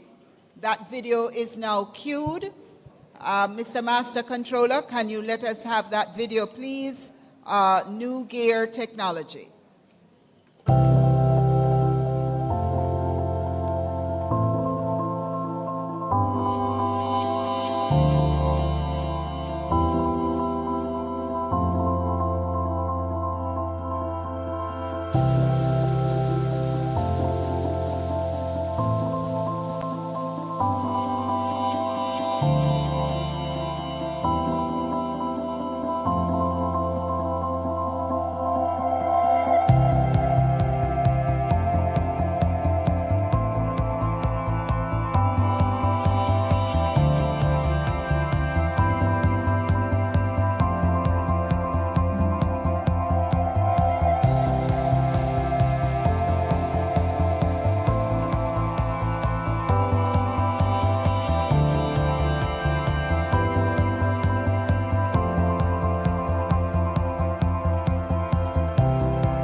So that was Rescue Unit, and I'm sure their representative will be here for you to ask questions of them later on. Thank you for that. All right, so we're going to move on to the Sagicor representative, who is here to talk about AgriCare, the insurance for fisherfolk and farmers. Mr. Sagicor.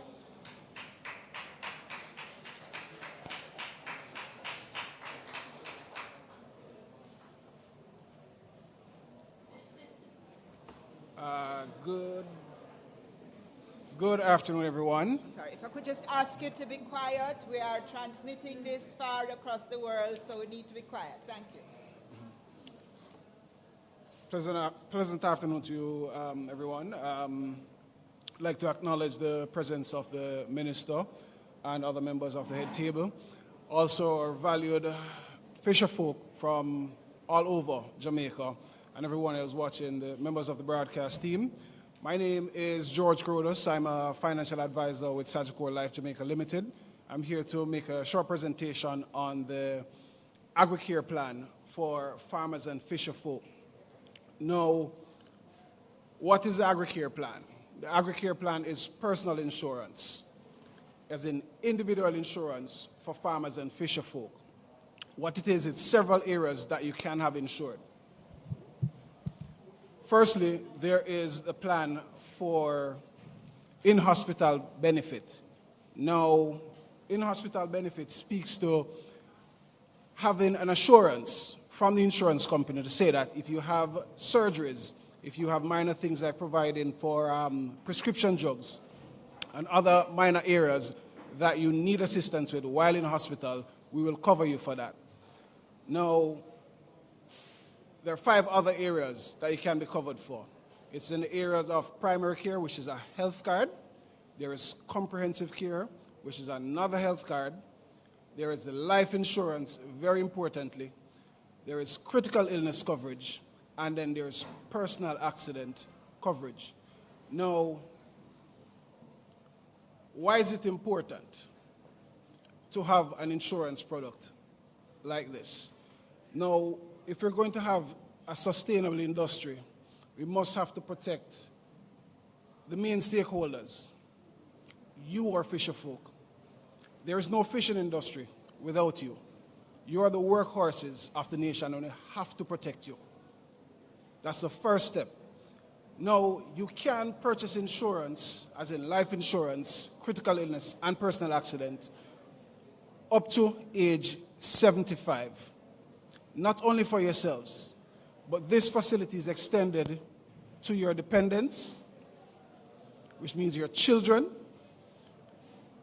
It's also extended to your common law spouse or your registered spouse, as in who you're married to. It's also extended to persons who might be employed to you. So, if you're a registered member of the NFA or RADA, and more specific to the body that we have here today would be the NFA, if you're registered and you're under the age of 75, you can make an application. Now,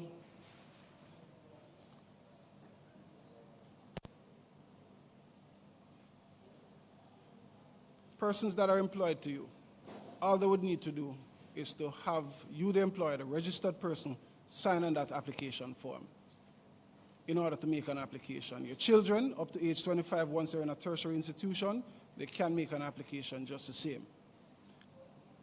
Now, our enrollment period.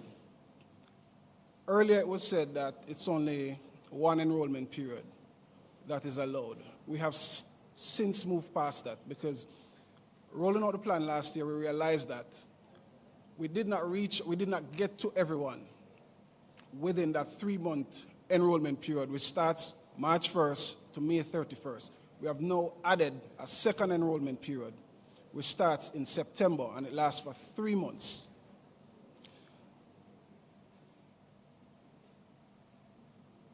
How can you enroll? There are several ways. Application form from time to time will be distributed to the different cooperatives. There are the NFA offices, and then there are the RADA offices.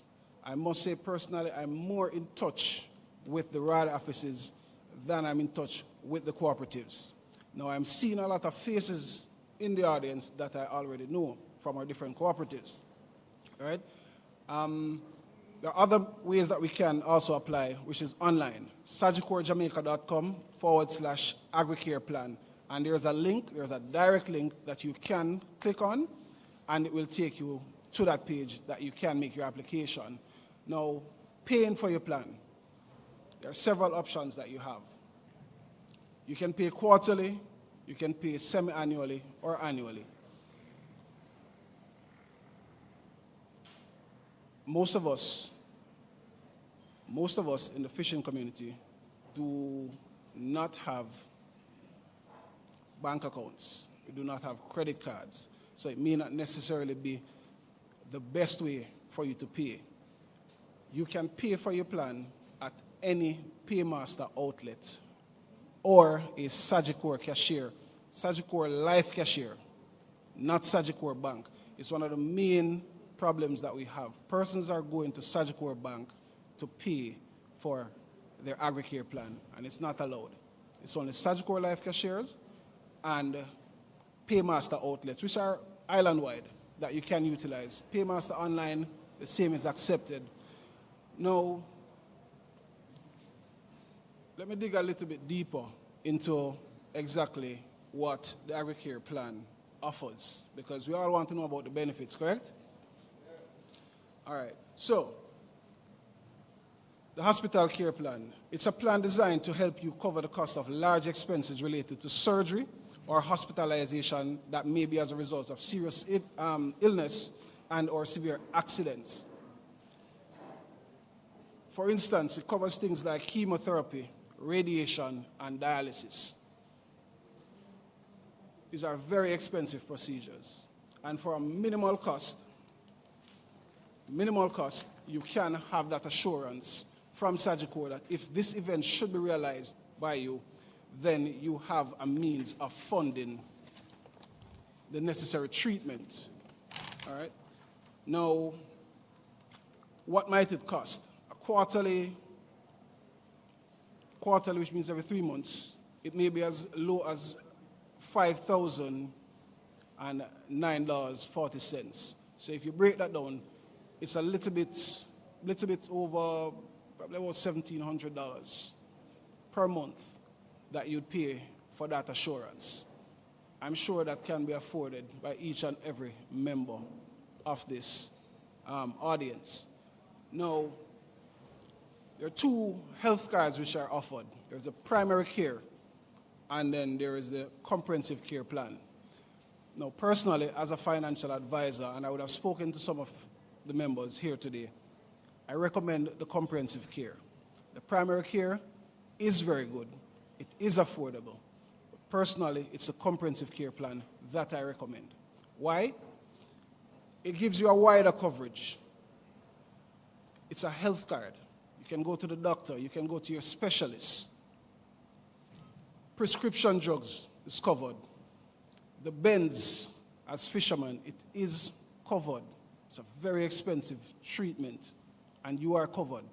Why not sign up for this plan? No. For primary care one, we're looking at $7,351 per quarter. Break that down, it's just over $2,000. The comprehensive care, likewise, it has increased from last year's, almost $11,000 per quarter. Very much affordable.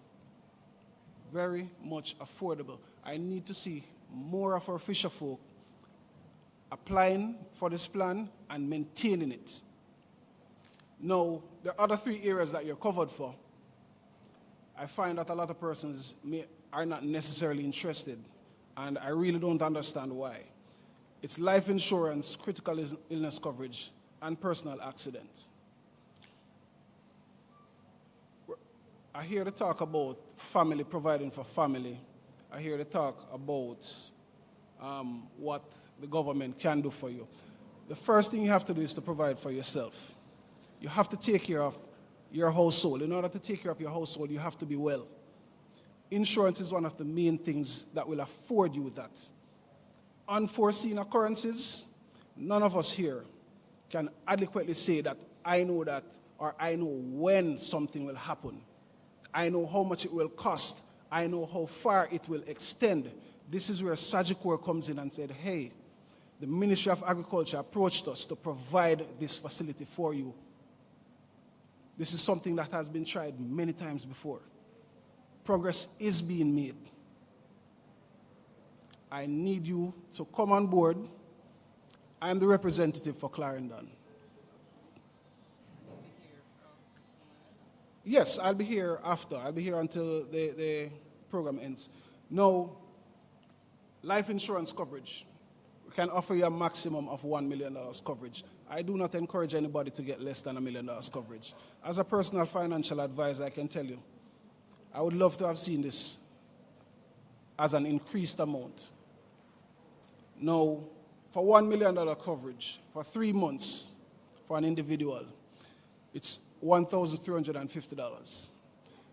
Can anyone break that down for me? 3 4 is 12. It's a little bit of money. There's no one here that can tell me that they cannot afford a plan for $1,350 over a 3-month period. That's barely what, £1.50 a fish?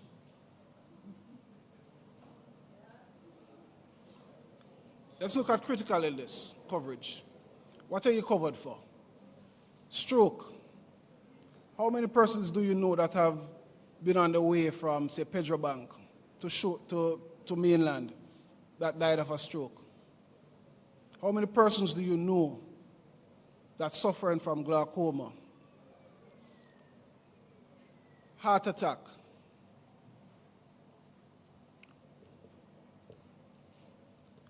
We have to understand that unforeseen occurrences, it makes no sense that you say, look, I'm going to save everything. I'm going to put everything in the bank. I'm going to ask the minister, ask the mayor to assist me if something should happen. It doesn't work like that. The first assurance comes from you, and the assurance is that I will maintain my plan. I will apply for this plan. I will maintain it. Why? Because I want my own independence. I want to take care of my family should anything happen. Critical illness is a living benefit. Now, the gentleman that lost his arm over the weekend, funny enough, I saw that in a WhatsApp group with my friends, and they were calling him by name, which means they know him. That's how I knew he was from Clarendon. I've never seen him before. I'm not saying that he has ever heard about it. But I would have been, as much as it's an unfortunate incident, I would be a proud person walking to him with a check this morning to say, you're going to be down for some time. Possibly can't ever go back to sea. Here is a check. Here is the assurance that you signed on for. Here is possibly a start to a new life. Whether you're going to buy a boat, whether you're going to have somebody work for you, whatever the situation is, here is an option. You have to create options for yourself. And that's done simply with a signature and a payment. Now, personal accident.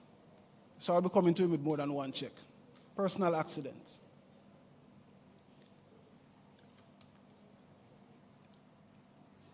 Loss of limb, it's the first thing. Eyesight, hearing, speech. How many times is it that you've been on the beach? How many times have you lost equipment? Boat engines aren't cheap. Boats aren't cheap. Accidents always happens. Rough seas, we hear about the problems that you encounter. It's a very dangerous profession. Now, you have to understand that as a group, you have afforded yourselves a significantly reduced rate for the cost of insurance. Because if you're supposed to talk to me on a personal level, it's going to cost you a little bit more. I should say a lot more. The fact that this plan is in place for you at the cost that it's at, it's a steal. It's literally a giveaway. I want to see each and every member. I want to see persons calling me, Mr. Gentleman here from Half Moon, you're one of the first persons that I engaged when this plan started. He introduced me to almost every single cooperative on the South Coast. Thank you for your input. But we still have to work together. We have to work together to get everybody on board. I am not pleased with the uptake and will be putting more resources into getting each and every member, your families, as in your dependents, your employees, signed up and on board so that we can provide you with the assurance so that you can continue to be a part of this sustainable economy. Thank you. will be here. Mr. Corodas, right? Corodas, George. Mr. Corodas will be here after, until the program ends. So if you have questions for him, he will be around to answer any question you may have. All right, so we're going to move along. You remember those charming little children that performed for us earlier? Well, they're to be later on the program, but they need to leave. So if you don't mind, I would call them up now and let them perform again. I'm sure you'll be as delighted with them now as you were when they performed earlier. So I want you to give a round of applause to the children from Hayes Primary and Junior High School. Coming up. All right, keep clapping, they're coming.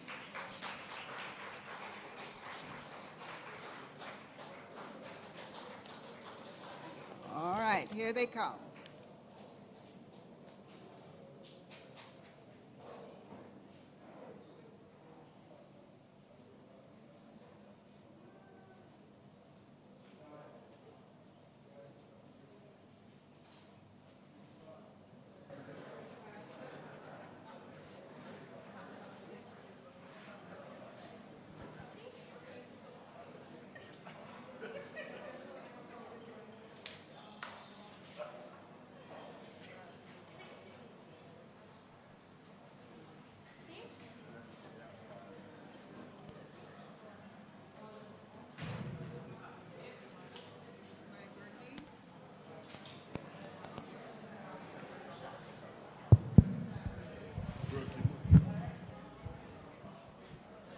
Try this one.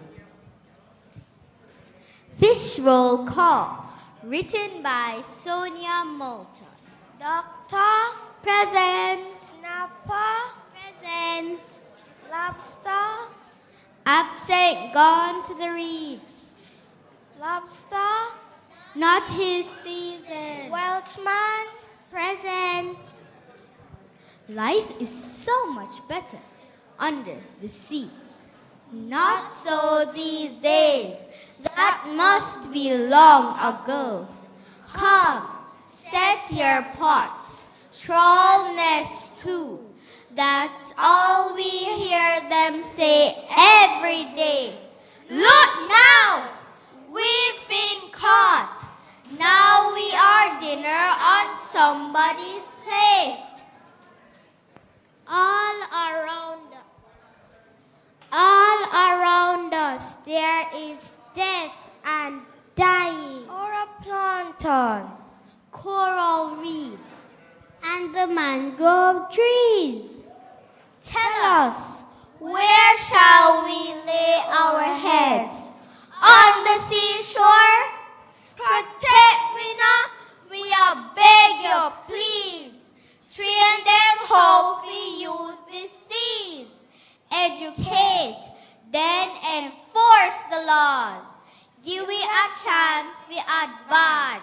Who benefits? Jamaica benefits through trade, food security, and sustainability.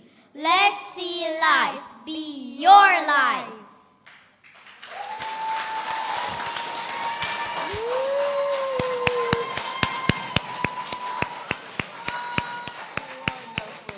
Wonderful, wonderful. Well done. Hayes Primary School and Junior High. Thank you so much. Wow. Miss, whoever trained them did a fantastic job. Well done.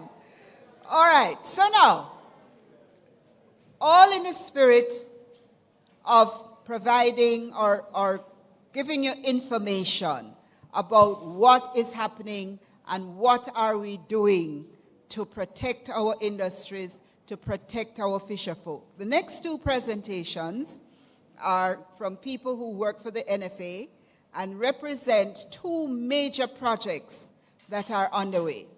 The first one coming up is going to be presented by Miss Selena Legister, and she's going to present on a project funded by an international agency for promoting community-based climate resilience in the fisheries sector. Selena?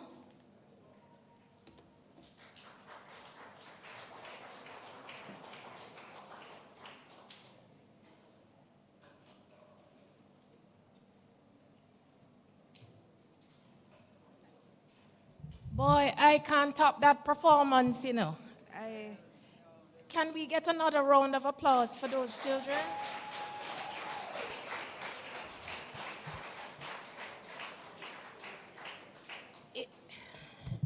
Indeed, our future looks bright.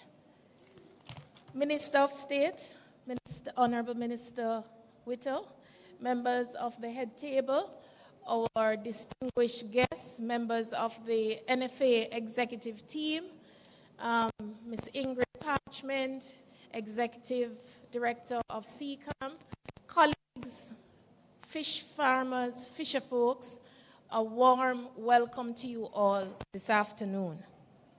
So this afternoon, I will try to break down the Promoting Community-Based Climate Resilience project in the fisheries sector. It is funded by the Climate Initiative Fund, which is being administered by the World Bank. And so I will break down some of the activities that we have been doing.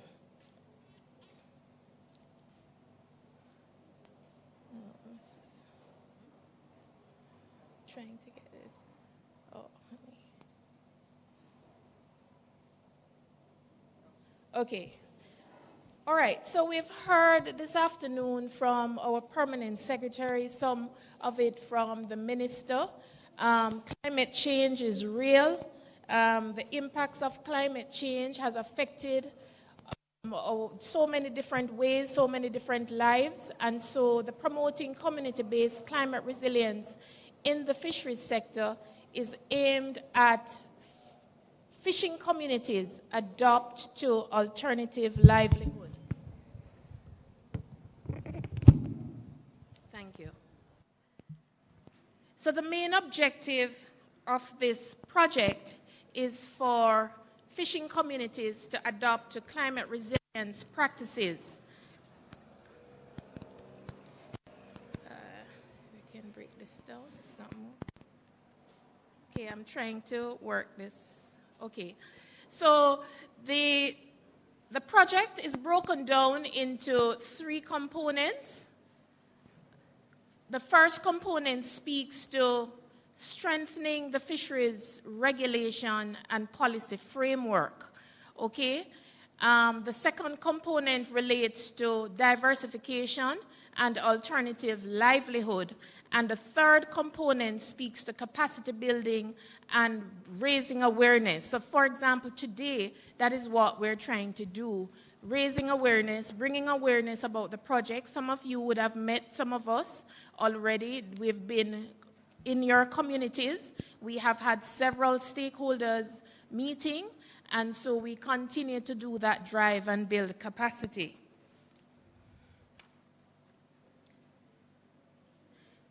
Okay.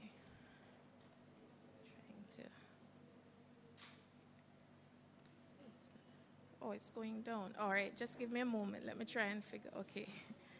All right, so who benefits from this project? The project is intended to benefit over 20,000 fisher folks, including fish farmers and fishers, okay? And over 1,800 persons involved directly or indirectly in the fishing communities that we're targeting.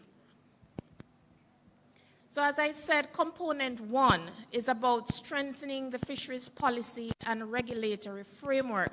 Some of the activities that we have done so far within this component is that we're looking at a strategy and action plan to regulate and strengthen the fisheries policy. We're also looking at a strategy and action plan in terms of monitoring, control, surveillance, and enforcement. That has been completed. Over the couple of months, we've been into some of your community. That is targeting our fish sanctuaries and our protected areas. And so there is, in fact, a strategy and action plan. And we hope to share this action plan with you at a different meeting. We've also acquired an enforcement vessel under this component. Minister and the permanent secretary would have spoken about enforcement activities. And so we have acquired this enforcement vessel as well as a super duty that will enable the NFA team to move around the vessel to the different areas where they're going to be doing soft enforcement. We've also acquired a minibus, and that also has been assisting the National Fisheries Authority in terms of carrying out their enforcement activities.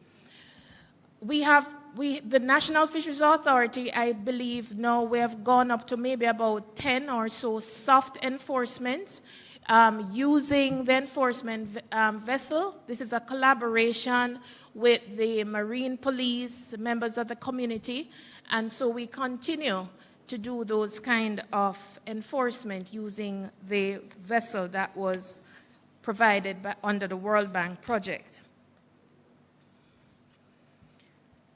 Our approach is a bottom-top approach, meaning that we want to always hear your views. You are the stakeholders. So some of these interesting comments that were made today, this is what we strive at, looking at ensuring that we become more climate resilient in this changing atmosphere that we're living in today. So we have been going, some of you, I'm not sure if the Portland folks are here. We went over to Portland when we were doing our monitoring, control, and surveillance strategy and action plan. We went to Discovery Bay, Aracabessa, quite a number of communities that we have had stakeholders engagement.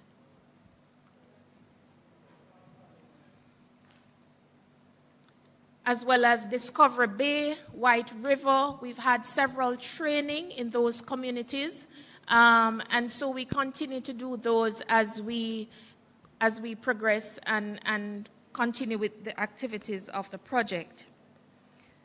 The second component is very, very interesting, and this is the component that speaks to the diversification and fisheries-based alternative livelihoods.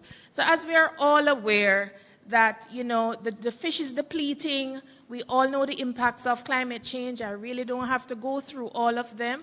So what this project aims to look at is look at alternative for the fishing communities. Okay, so what we have done so far in this, some of the activities we have done so far, we have completed the design to upgrade the aquaculture hatchery. And now we're going into the implementation phase of building out that hatchery. And that is located at the Twickenham Park in Spanish Town. Now, I believe we have over 78 fish farmers. I'm not sure if they're here today, or some of them might be here, but they will benefit from an increased in advanced fries. Now, with the NFA, they've heard your cry, and one of the setbacks is that sometimes they're not able to fill the demand for advanced fry. The ponds are sitting down empty for a number of weeks, months, because there's no fingerling. So coming out of this activity, you will now see an increase in production, as well as to also build out other aquaculture farmers. We've also completed the design of the mariculture facility. This is in Bowden, St. Thomas. Minister, it's a really beautiful facility, and at this facility we're looking at upgrading, looking at oyster production, Irish moss, sea moss, quite a number of activities that we want to implement out there. So that design is completed, and so we're going into the implementation phase. We've also completed a study tour. We spoke about, the Permanent Secretary spoke about pelagic fishing.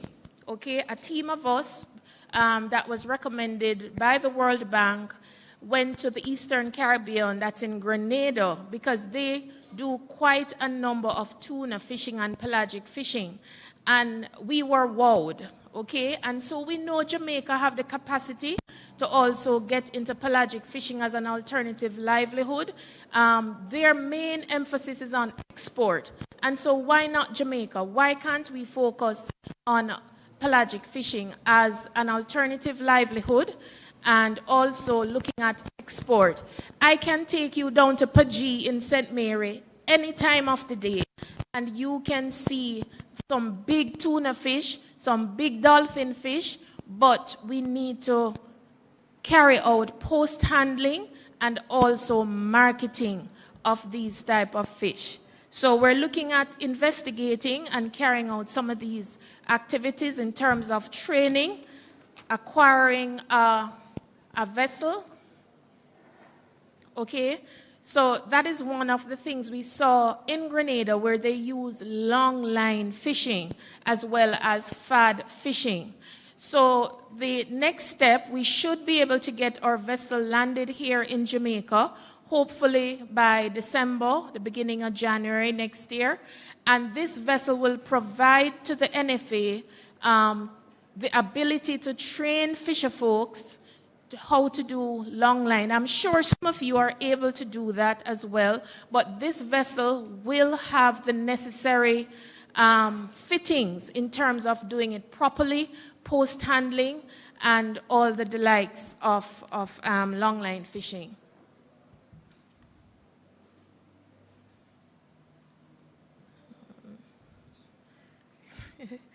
Okay, so I spoke about the hatchery upgrade as well as an alternative, and so I just want to drill down a little bit more as an alternative livelihood. It is not a competitiveness. I've been out there in many stakeholders meeting, and you hear that there's this rivalry between fish, marine fish and aquaculture.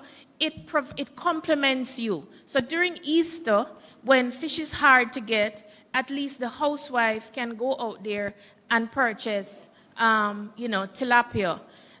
There are some myths still about tilapia, but this is definitely one of the alternatives that we're providing for fisher folks and fish farmers. As I said before, they will an increase from about 1.5 million to about 5 million fingerlings, and this would reduce the waiting time and it will increase tilapia production. So let us look on some of the more fisheries-based alternative livelihoods that are available.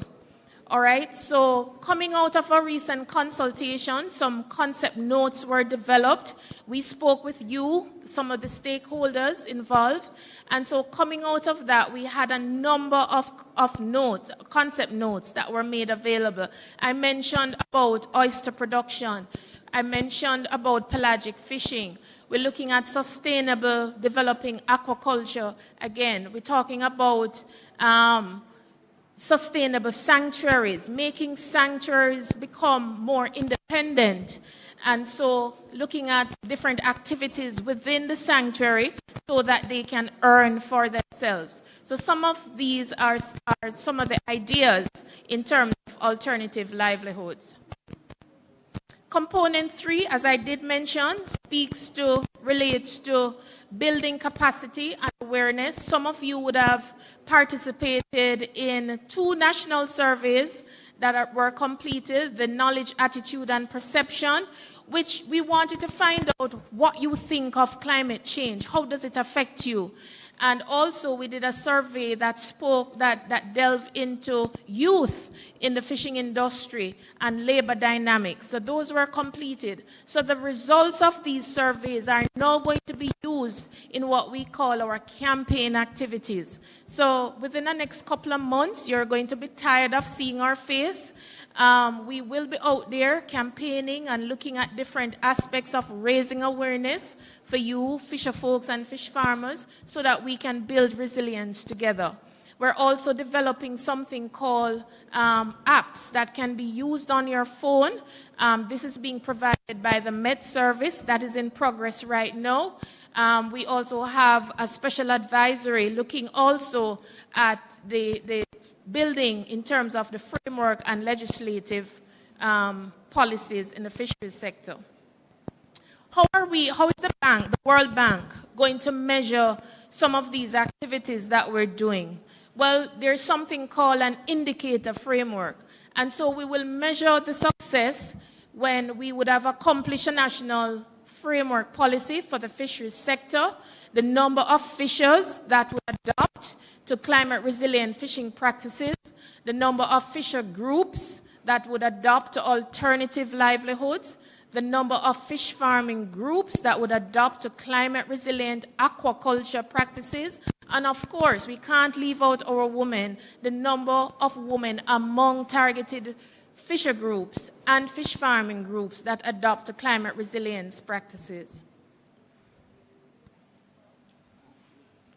So we have been around and we continue to raise awareness. We have been on AgriBuzz a couple of times, Farm Talk, early morning for those of us who wake up early, but I know you guys get up from 3 o'clock to go fishing. PBC, JIS is here, radios and newspaper.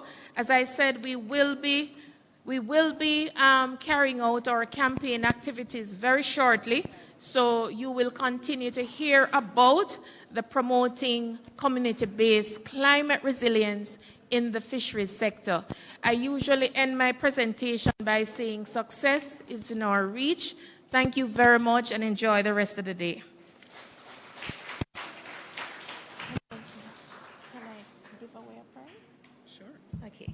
So I need to know how many of you were listening to me. I have a prize to give away, Ms. Parchment, if you don't mind. If somebody could just name me one of the alternatives, livelihoods that we're looking at, you will get a prize. Ah, she bright like a star.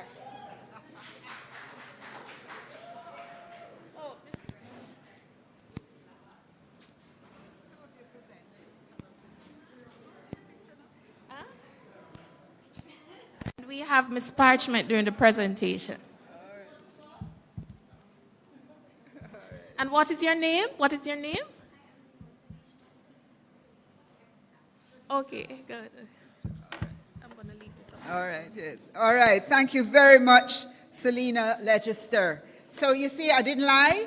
There are things happening that affect you positively.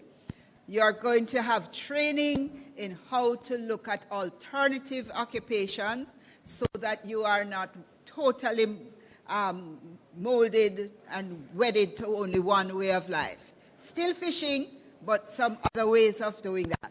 It's wonderful. The next thing that we are going to hear about is the licensing system. You would have met Dr. Oliphant earlier, who is our director in charge of, among other things, licensing and registration.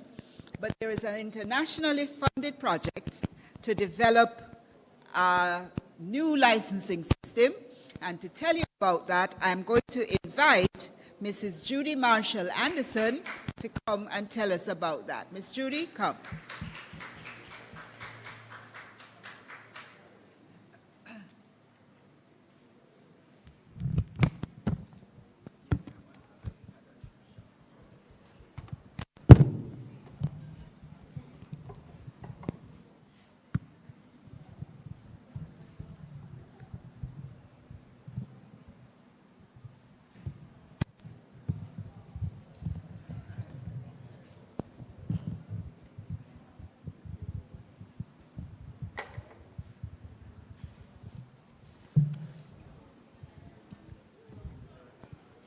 Good afternoon, everybody. Minister Witter, other members of the head table, fishers, fish farmers, and members of the fisheries industry. My name is, as I said before, Julie Marshall Anderson, and I'm the project manager for the fisheries licensing and registration system.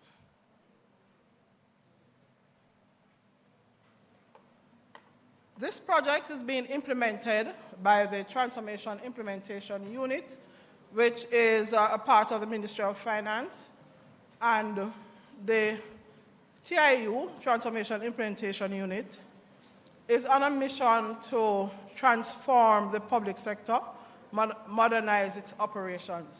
The NFA is also currently on a drive of modernization. So this project fits in very nicely with that. It's part of the mission to increase the efficiency of the public sector.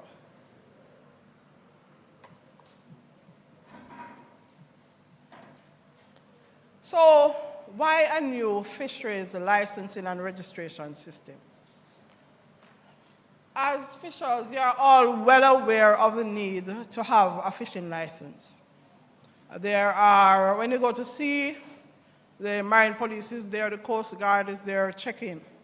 So when you apply for your license, you don't want to wait a long time to have it. You don't want to have to go to sea without actually having the license. So you want the license application process to be done in a timely manner. And this is one of the criticisms that we have had, that sometimes the licenses take a long time to be issued. As well, when you apply for the license each year or whatever the period is, you have to fill out this form, putting back the same information that you already put in there before. I'm sure some of you will find that quite tedious. And also, when you have made your application, you want to know, when am I going to get the license? At what stage is it? How long is it going to take? For that to happen now, you have to call, because everything is paper-based, you have to call, somebody has to trace it, so that can take a long time as well.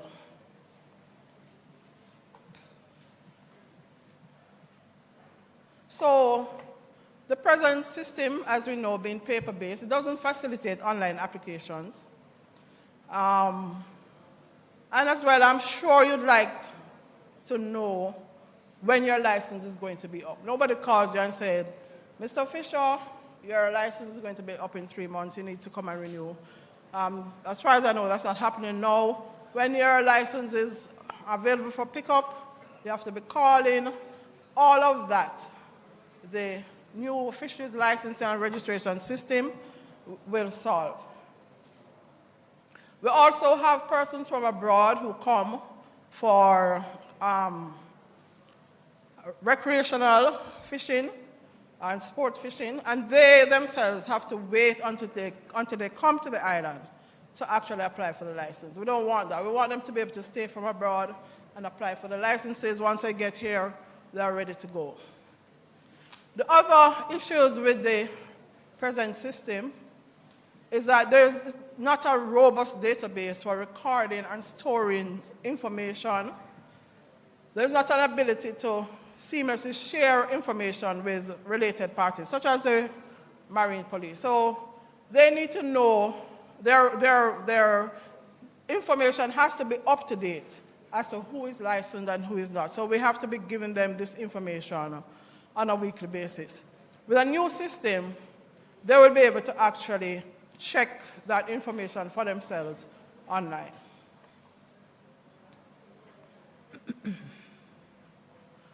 So what are the features of the new fisheries licensing and registration system?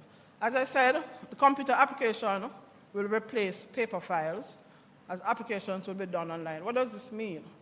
You'll be able to do it from your phone. Most persons would have a phone. You can just make that application online. You can pay for the license on your phone as well. But if you are unable to do that, you will be able to go into a fisheries office and they will do the payment for you. As well, we'll be looking at other methods of payment, such as maybe Paymaster and so on, but that hasn't been ironed out as yet. You'll be able to get your receipts generated by the system automatically. You'll be notified either by text, WhatsApp, or email when your license ID is ready for pickup. And in fact, when your license is ready, you will actually get an electronic version of the license on your phone that you can actually show to whoever requires it. You will also be able to pick up the hard copy version. But the one that you have on your phone will have a QR code that can be scanned, so they will get all the information that they need to about your license. You'll also be notified by text, WhatsApp, or email when your license needs to be renewed, and that renewal, again, can be done on your phone.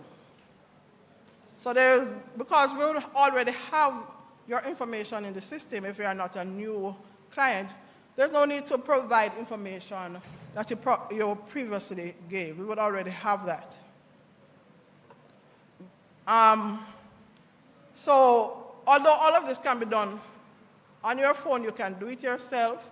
We will also be giving you support. So our fisheries and extension officers, they will be able to assist with the online applications.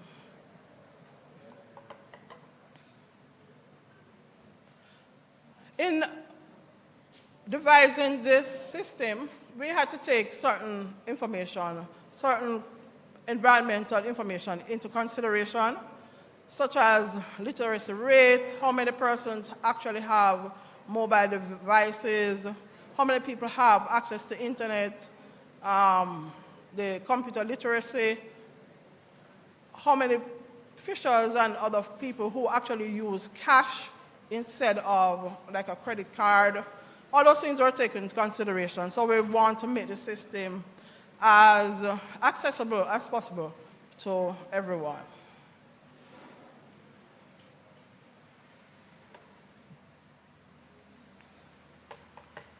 Now, when this project was devised, one of the objectives was to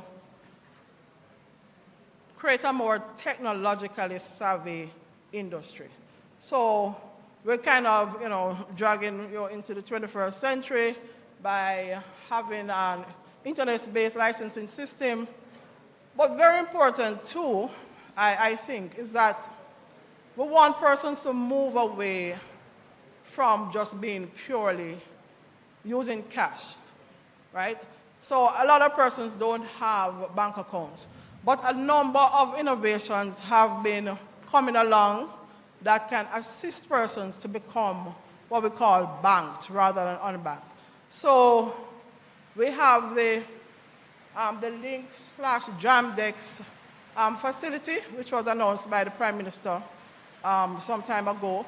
But also, a number of the banks have a facility where persons who originally would not be able to get a bank account now can get a bank account. So the requirements for opening that bank account are less onerous than it was previously. Some of them, there are no fees that you have to pay. There's no limit as to how much money you have to have in the account to keep it alive and so on. So we want to encourage persons to look at this, and we will also be giving you more information about this. I don't know when last I have stepped foot in a bank or even a paymaster and so on. Everything can be done on your phone, makes it easier, it is safe, and it will really facilitate this process as well.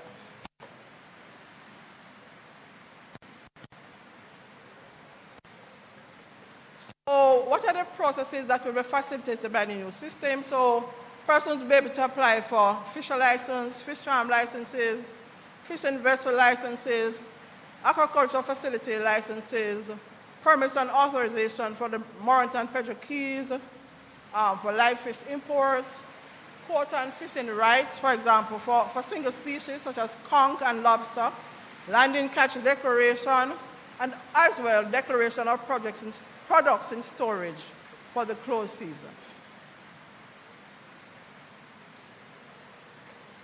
Monitoring compliance, as you know, is also very important, and this will be facilitated in the system.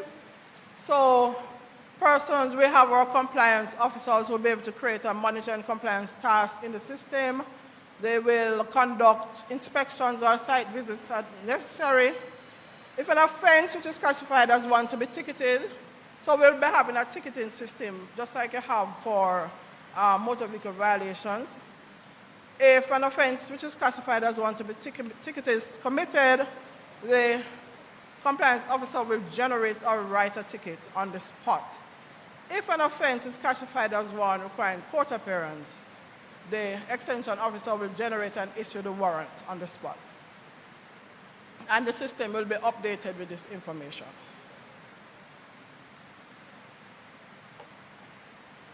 Now, apart from just being a licensing system, this system is supposed to allow us to access information, right? Keep and store and access information. So we will have information on our commercial, recreational, subsistence fishers, fish farmers, all of those licenses that I mentioned before, that information will be there.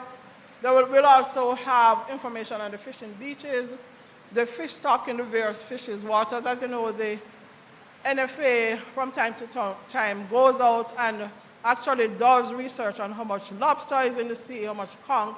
All of that information will be stored in the system in a geographical manner, so you can know where the conch is, where the lobster is. We will also be keeping information on contraventions of the Fisheries Act, legal proceedings, seizures and arrests, fishery quotas, revocation of licenses. So all that information is going to be there. Whether your license has been revoked, whether you have been arrested, all of that. So, of course, we encourage you not to get into that bracket.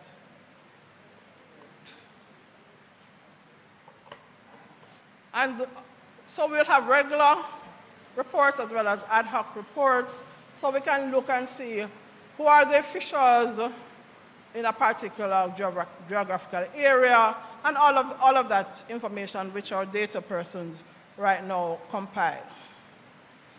Apart from the development of the licensing system, we're going to embark on a public education campaign to raise awareness amongst our stakeholders, and it will also help you to understand how the system works and how it can help Jamaica. And also, our main objective of this public education is to build support for the licensing system. And for this public campaign, we'll be targeting basically everybody in the industry: fishers, fish farmers, fish industry workers,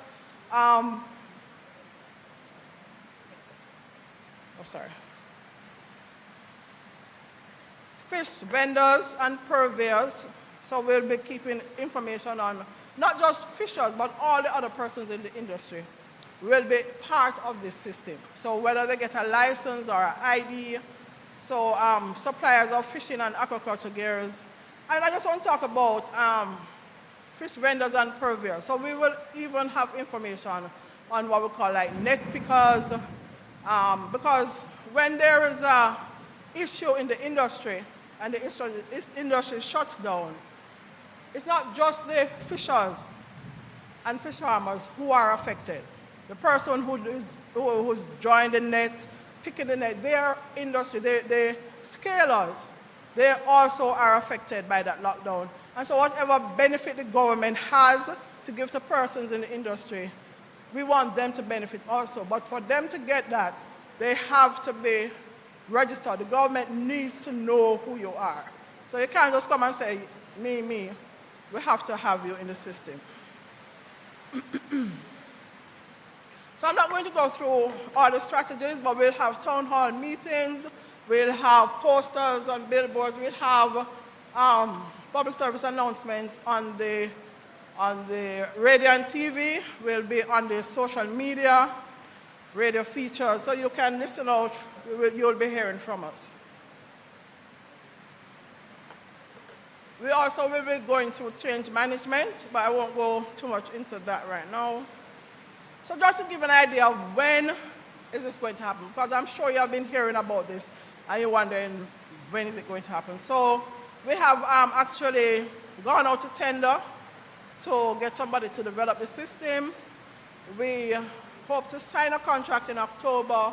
The system will be implemented in June of next year, and then we'll have testing and a pilot process, and we expect to go live in December. So as of December of 2023, the system will be being used, But you'll be hearing a lot more about it. Before then, we'll be helping you to know how to use it and so on.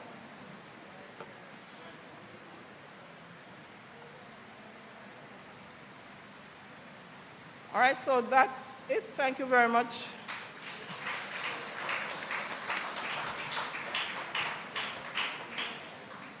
Right. Thank you there, Ms. Judy. So you see, there are big things happening. Pretty soon, you will be able to have the ease of applying for your license right from where you are. No need to come to town. Wonderful, wonderful. All right. So I have a couple more things to give away, right? So now, here's this question. Who can tell me, you listening? Who can tell me who is the patron saint of fisher folk? Who is the patron saint of fisher folk? You should have known it, it's in the Bible. Who is the patron saint of fisher folk? Yes, come up if you know. Come forward. Oh, you can't come. I can't hear. No, not Patrick. Peter. St. Peter. St. Peter. Wonderful. Where's my runner with the prize? Come and give this man here. See him right there. Right there. Good. St. Peter. Jesus Christ called him from his work, right? Okay. So now, here's what's going to happen. Minister is still with us, you notice? I can take 3 questions, no more. 3 questions. So if you still have a question for Minister, this is the time. 3 questions only. Some of them want to see in a long line. Only 3 people I want to see in the line. 3 people, no more. All right, the gentleman in the striped shirt was there a long time. Yes. Go ahead, please, sir.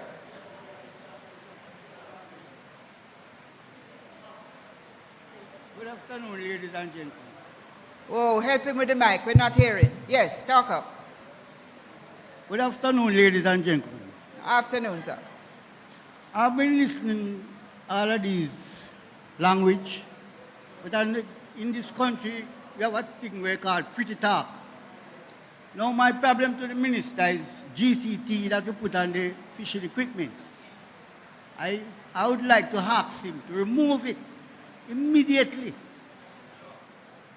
When you go to buy a roller, you pay $30,000 for it. You buy a stick for $1,500, you get 12. You buy a tank of gas, costs $8,000-9,000. All depends on where you are.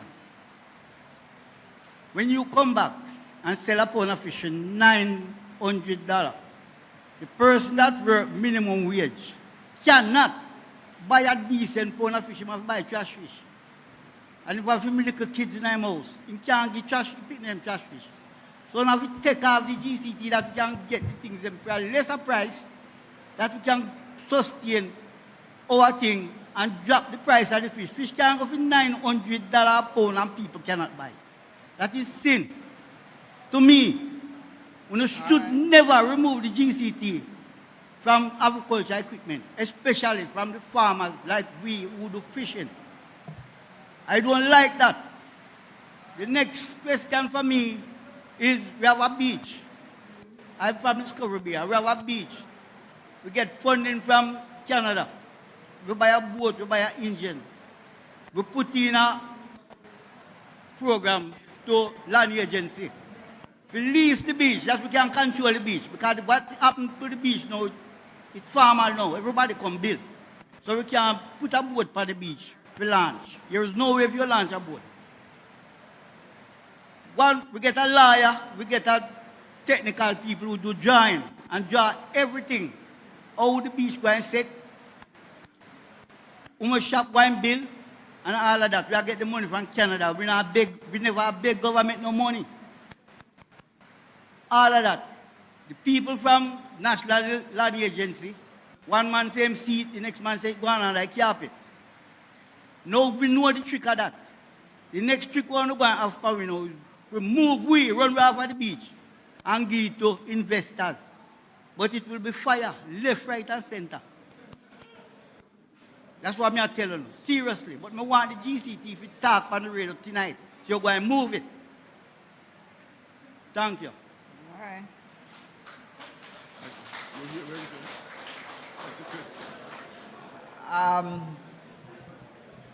Okay, so we heard two questions. The one about the GCT on the gas, and the other one about an area that he wanted to develop, and apparently it gone to somebody else. All right. We are bring it closer. Yeah. In terms of the GCT, I'm not in a position to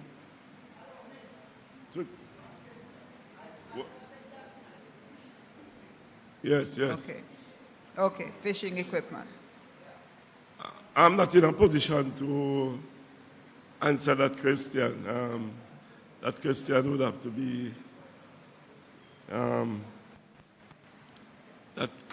to be raised with the Minister of Finance, who deals with that. But GCT is something that was implemented many years ago on most items. So I know it will be difficult to single out one sector and then remove the GCT, because if you remove it from fishing equipment, then all the other areas would want to see the removal of GCT. And I mean, tax is something that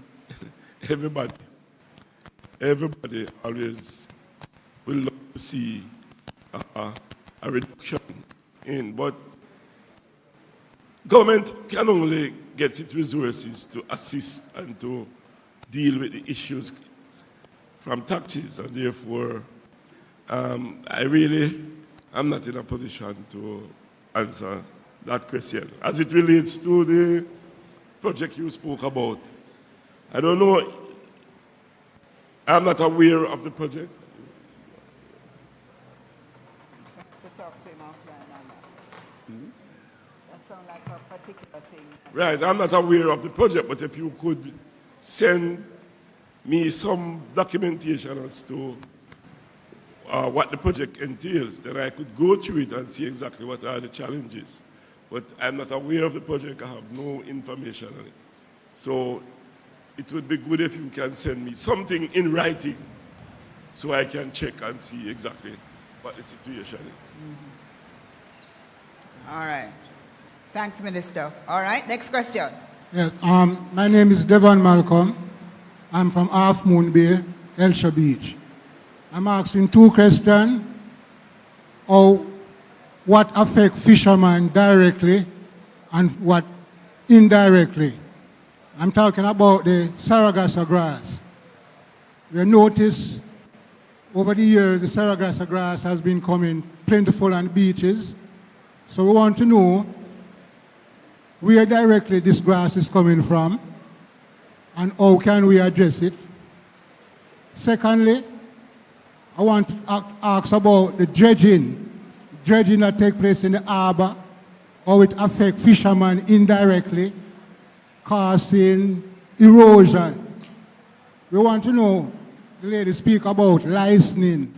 So we want to know people who seek to do dredging, where they get the licensing from, and what is the mitigating factors put in the projects that if we, the fishers, find that the dredging have an effect on us, causing the current flow to get heavier, washing away our fish pots and all those things.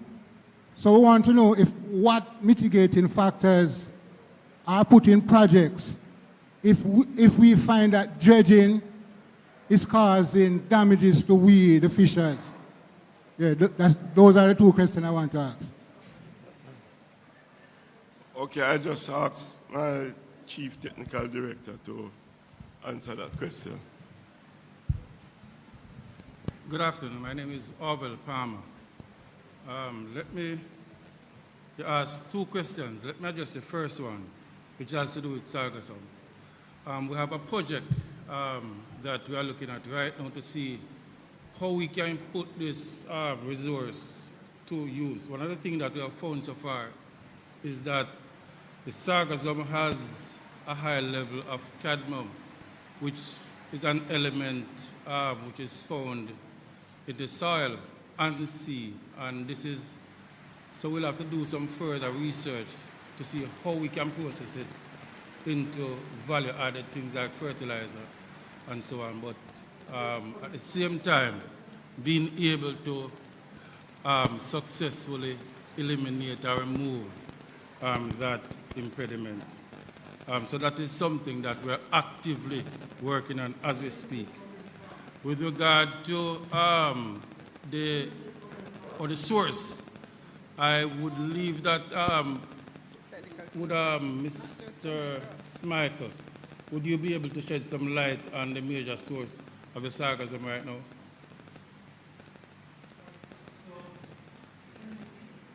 Stephen.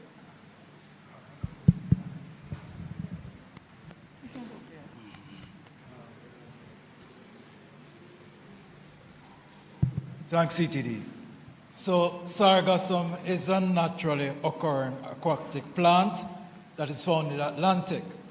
Why we're seeing so much of it now is perhaps as a direct consequence of climate change. The water temperature is getting warmer, and with that, we're finding sargassum increasing in numbers and washing into the Caribbean. So it's not just Jamaica that's affected. It's all the Caribbean islands within the Caribbean region that is seeing these increased numbers of sargassum.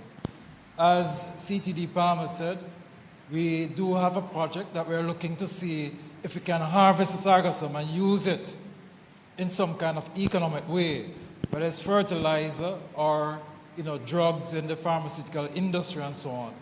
But right now we're finding some heavy metals, that's what the cadmium is, and we're trying to see how we can remove it from the sargassum so we can use it economically. So that is something that we're actively engaging now in a regional project. Thank you very much. Thank you, Mr. Smykel. All right, so our third and last question. I can't take any more after this because we have our award ceremony. Yes, sir. I'm sorry? Oh, there was another question. Yeah. The dredging? Yeah, the second question, which was dredging. Dredging really, that license is managed by NEPA. With all licenses that NEPA issues, there are covenants with those licenses, which the person who received the license would have to live up to those obligations. So one of the things that I think we need to do is to have a dialogue with them to find out what are the restrictive arrangements and see if there's any breach, and then we can take it to NEPA. I'd also suggest strongly that we work through the groups. Whatever issues you have, bring it through your groups, because that tends to be most effective in bringing about the changes that we need. And as the Permanent Secretary would have spoke about earlier, the way forward is for us to really work together as a family to resolve these issues. But I'm very confident that all of the issues that have been aired so far, we'll take them very serious, and we'll work together towards achieving a solution that is well balanced, taking into consideration the different stakeholders that are involved in the industry. Thank you very much. All right, thank you very much, CTD. Yes, last question. Yes, good afternoon, each and everybody. I'm Charles Mackenzie from Rocky Point in Fishing Beach. I have two questions. I hear the big man say a while ago that Pijo Bank will be a marine reserve. Enough people don't know about what marine reserve is. It's a no fishing zone. A marine reserve is a no fishing zone where nobody's supposed to fish, right? Now, if this place becomes a marine reserve, right? Nobody can fish in there. So I want to know what it would be the consequence, because this is a marine reserve. You're not going to fish there. And a marine reserve is supposed to be a place where fish breed, or fish is going to produce more fish, more lobsters and these things. But people just come and want marine reserve, and these areas where they are going to put for marine reserve is not going to breed up any fish, not all of these things, right? The next question is, most of the meetings that I have been to, I have never seen no big boat man, and everybody is saying this is a fisherman meeting. So I want to know if the big boat man them is not fisherman also, because we have been problem with these big boat guys who destroying our livelihood from time to time. And every time they say about compensate, we will take pictures of them boat, we take GPS coordinate of where they destroy our livelihood, and nothing happened. And these guys, them are rent these boats from Honduras, carry Honduran coming in our water, where we cannot talk to. And then these guys gonna send money to Honduras to their kids, while our one walking on the beach cannot go to school, because they might destroy our livelihood. A fish pot will cost about 40,000 or 50,000 just to build a roller wire. And when a man destroy 5 fish pots for you, when you have 100 fish pot or 20 fish pot, 70 fish pot, nobody compensates we. We want all of this crop for us finish. So we want you deal with this problem once and for all.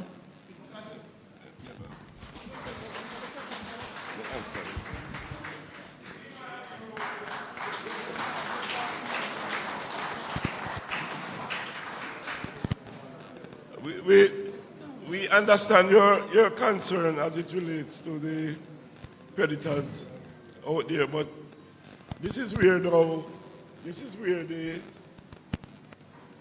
we would need to step up our surveillance in terms of what happens out there. But also, on your part, this is where now the insurance can be of great value to you. And so I would want to encourage, I would want to encourage the fishers to access that opportunity, and that will also help.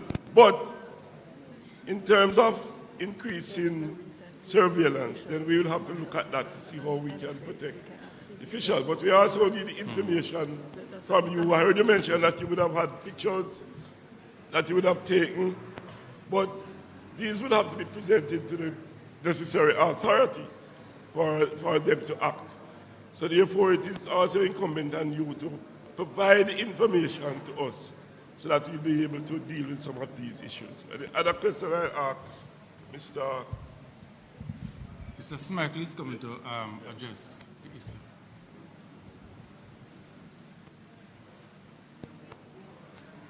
In addition to what Minister said, I just want to point out that the Pedro Bank is not being declared a marine reserve. I want to make that absolutely clear. There is a proposal for a protected area on the Pedro Bank and surrounding, well, the Pedro Keys and surrounding areas. No, it will not stop fishing on the Pedro Bank.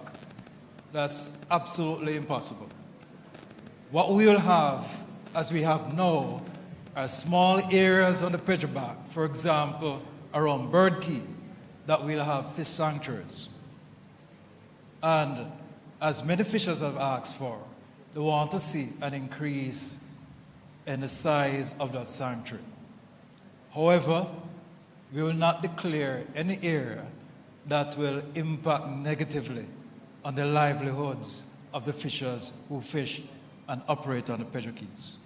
All right? So I just want to make that very, very clear. Secondly, in terms of the dredging, Minister, there is a mechanism that we have used in the past where legitimately licensed fishers, once they submit a claim, and they can submit it through the offices of the NFA, we will take it forward to the relevant authorities, Minister, so the matter can be addressed. So there is grievance policies that we have used in the past which will still apply to persons who have been impacted by dredging operations, which are licensed by the NRCA and the Port Authority are involved. But we'll take it forward once persons have been affected. All right? All right. So in terms of the big boats, now you might have missed it, but last week Friday, and there are big boat operators here in this meeting. Right? I don't know if I should point out, Minister, but we have persons here. So they are hearing you. But last week Friday, we did have a meeting between the big boat operators and some of the small artisanal fishermen. Mr. Crawford was there as well. Neville, I'm sure yourself. So we had the JFCU, we had Mr. Crawford from Rocky Point, and we had other representatives of the representing the small-scale fishers. Now, just in summary, one of the things that we agreed is that we'll look at a mechanism that the small-scale fishers can be compensated when they lose traps, but the claim have to be legitimate. Right? We have to work on a way to verify that the claims that you're making are legitimate. You have to be a licensed fisherman. Your pots would have had to be in the area, and we would have to have evidence to show which big boat operator was also in the area that would have damaged the traps. Now, we have agreed that we'll look at this. We're going to have another meeting before the opening of the lobster season, where we're going to invite more of the small-scale fishers who fish for lobster and the captains of the big boats to sit down and we'll work out a way. All right, so look out for that. Excuse me, Mr. Thank you. Along that line, somebody said that earlier that there was a plan to extend the closed lobster season until September. That is not true. The lobster season, the closed season will end on June 30th as it's supposed to. We have one question from Montego Bay. No, hold on. There is a question from Montego Bay. A while ago, where I thought you were wrong to say such things like that, because I was in the meeting Friday gone, and Mr. Smikle and we was in there, and they said they want to extend, want to push the close of season for lobster until September, and we go to a vote about that, and say it cannot work. So okay, all right, so we're agreed. All right, could we have the gentleman from Montego Bay, please? One question from Montego Bay. Hello, miss. I'm from Salt River and I have a question. Hold, please. We have to give the people in Montego Bay a chance, please. Minister, don't go on, but we have a program that we're trying to work One with. question which is very important. From Salt River, Welcome Beach. Please, hold on. Let me give the person from Montego Bay a chance. If they don't come on, I'll come back to you. Do we have the person from Montego Bay? We don't have the person from Montego Bay? Okay, sir, you may go ahead. Last question. Sean Thompson here from Welcome Beach, Salt River. I have a very important question. The ships which is on the harbor, it is on the dock, we call it the gas ship. I have a question about it. When the ship is on the dock, the sewage, the treatment for the sewage plant is on it. It is there for years. I would like to know if the chemical is harmful, which them use, treat it and let it back out in the sea, because the fishing area is getting very slow. There's a place where we used to catch a lot of fish. And I don't know if those chemicals are very harmful and what them do with it. If them let it out in the sea or something come feed the sewage. Thank you. Okay. Who can answer that question? Mr. Smikle, can you speak to that?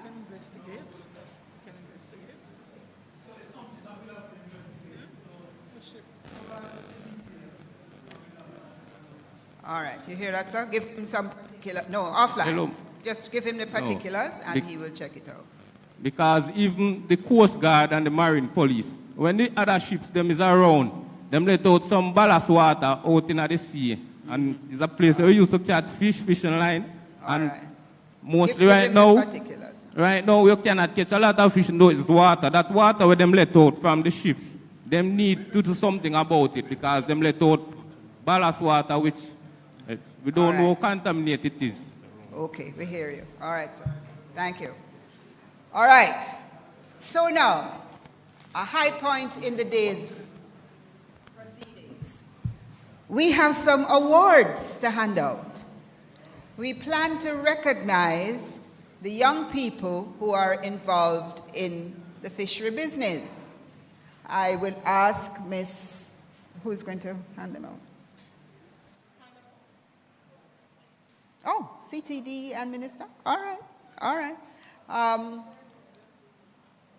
Who has the list? Shalene, the list? All right, while that is happening, I understand that Mr. Lin wants to make a presentation to the Fisherman's Cooperative representative. So if Mr. Lin and the Fisherman's Cooperative could come up here very quickly, we could get that done while I get the particulars for the persons who will get the award. Quick, quick.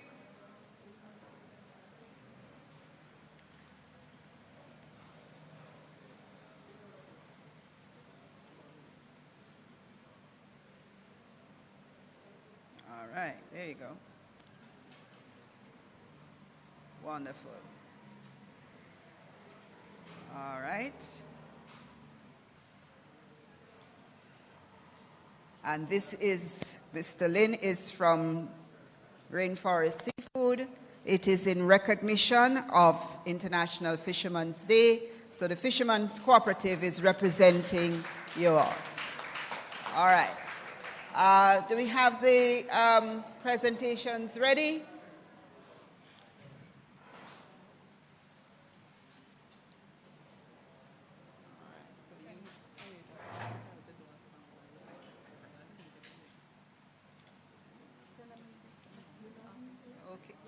All right, while we get that sorted, a member of your fisheries cohort wants to entertain us with a song.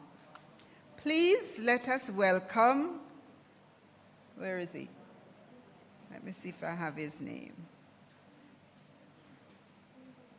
What's the name of the person?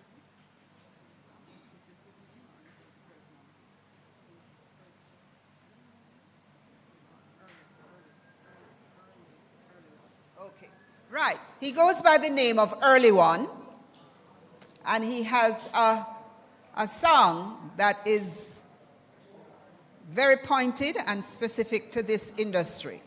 Here is Early One. Oh, you're going to stand up there? Okay. Blessed all fisher folks. Yeah, man, are the fisherman. Live long and grow strong. Dr. Fish Snap and Wenchman. Listen, the first time in my life, me go a see, think it nice. It make me decide to pay a fisherman the price. Me travel over water, over depths and heights. Before the cat me reach me bill a spliff, me beg a light, me nearly vomit out me kidney, vomit out me tribe. Beg Master God for beg the daylight the first time in another year. It name seed time fisherman, them start rig and the fish them big, big, big. Again, seed time fisherman, them start to rig and the line man a jig, jig, jig.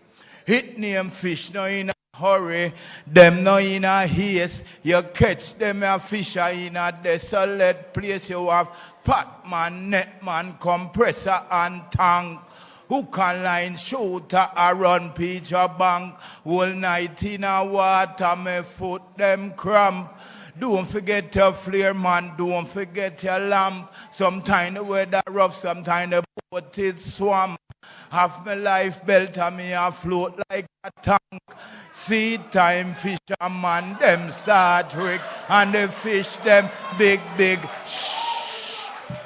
Sea time fisherman, them start to rig, and the line man a jig, jig, jig. But you can hear the fisherman, oh the fisherman shouting, fish me have. You can hear the fisherman, oh she is shouting. She say, look on the fish in my dish, you like it. Look on the fish in my pot, you can have it like a snapper, butter, tuna, Cali, favor, up front, at the ground, who him, the brim. You mad the shad ribbit, turbit, eat it, skin it. Sea time fisherman, them start rig, and the fish them big, big. Emperor Selassie the first, all fish are full. The indomitable. Thank you very much. Thank you. All right, so we're going to have the presentations of these awards now. So I'll call the names. We're going to do the aquaculture ones first, and then the artisanal ones. So I'm calling the name. If you're here, we just ask you to come up quick.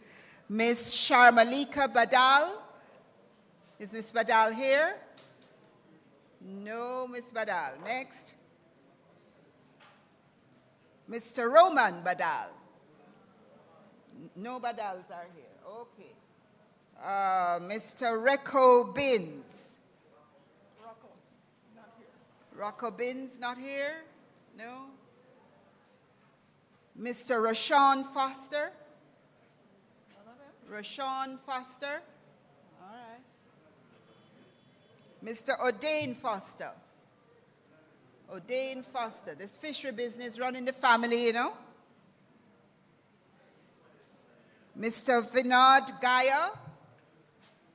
Mr. Gaya? No? Okay. Mr. Ricardo Lorraine? Mr. Ricardo Lorraine? No? Not here. All right. Welcome, Mayor Maraj. Good to see you, sir. Mrs. Kanisha Morgan Parks. Mrs. Morgan Parks, are you here? No? All right. Mr. O'Shane Smith, are you here? I guess this means the young people are busy. All right. Mr. Trey Williams. Trey Williams is here? Whoop-de-doo. Wonderful. Minister, if you could just get this award for us, please.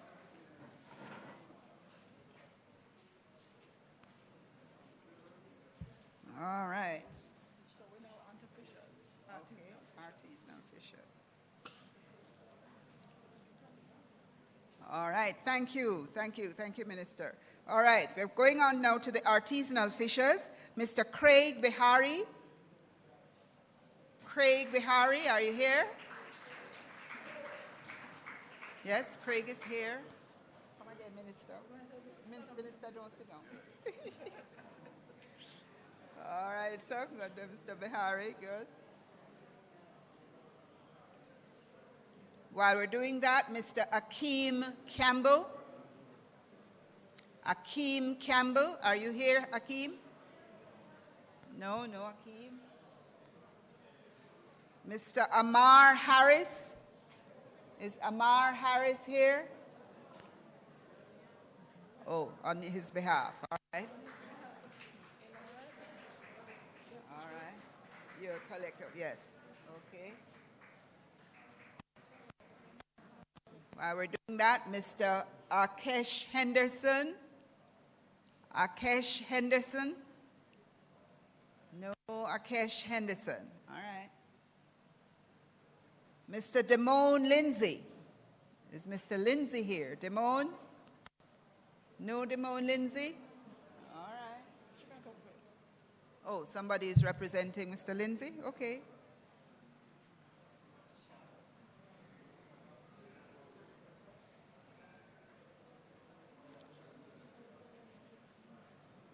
All right, so this lady will represent Mr. Lindsay. Thank you very much. All right, good. Mr. Kenique McKinley? Kenique McKinley? Nobody for Mr. Kenique McKinley? No? All right. Mr. Romeo Mirage? Oh, yes, Mr. Mirage is here. Good.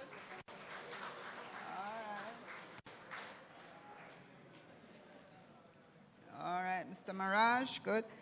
While they're doing that, Mr. Headley Snaith. Headley Snaith, yes, Mr. Snaith is here. And we are recognizing these young persons who are in the fishing business, which tells us that there is a future. Next person will be Mr. Walter Stewart, Jr.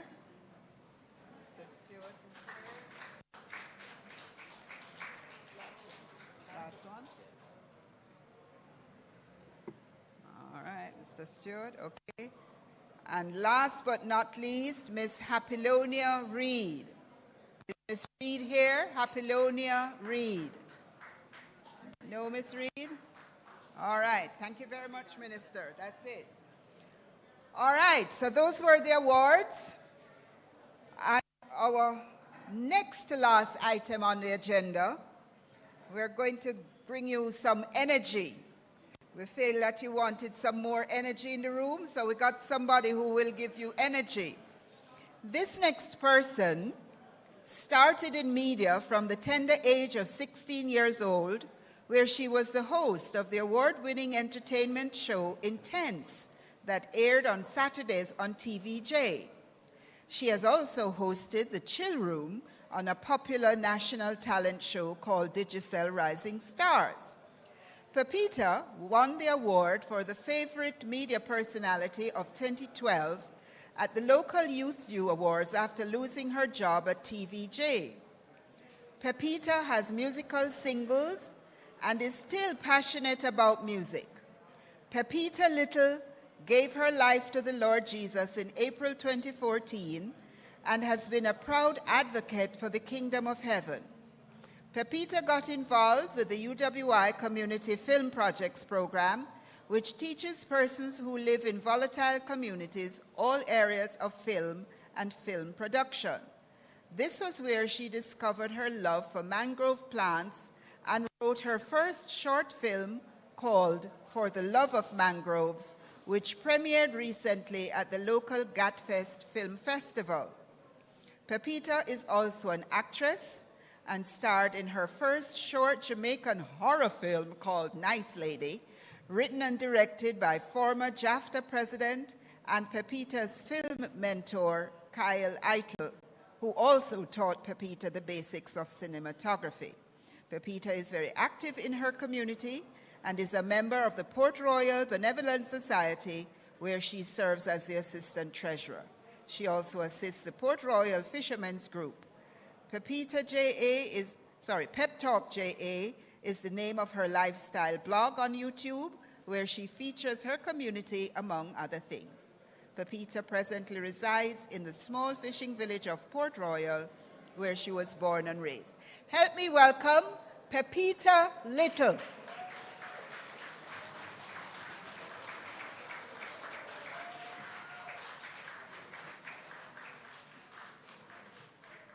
Hello, Fisher people!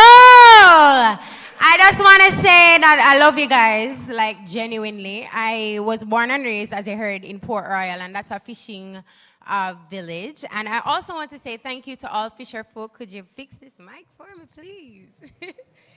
Just want to say thank you to all fisher folk for not killing human beings or thumping our minister and only killing fish that we eat. Big up. All right, I'm going to do a little motivational speech. I hope that it motivates. I know it will motivate you, so just listen keenly for me, please. We cannot do great things. We cannot all do great things, but we can do small things with great love. Mother Teresa. Great things are not done by impulse, but by a series of small things brought together. Vincent van Gogh.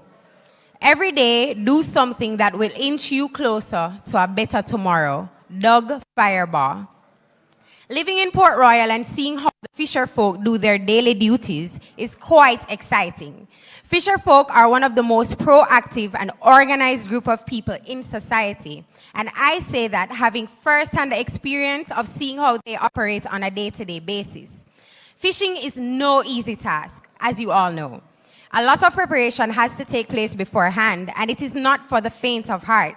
Fishing has many dangers associated as well, and there are many times families are left praying and hoping that their family members make it home safely.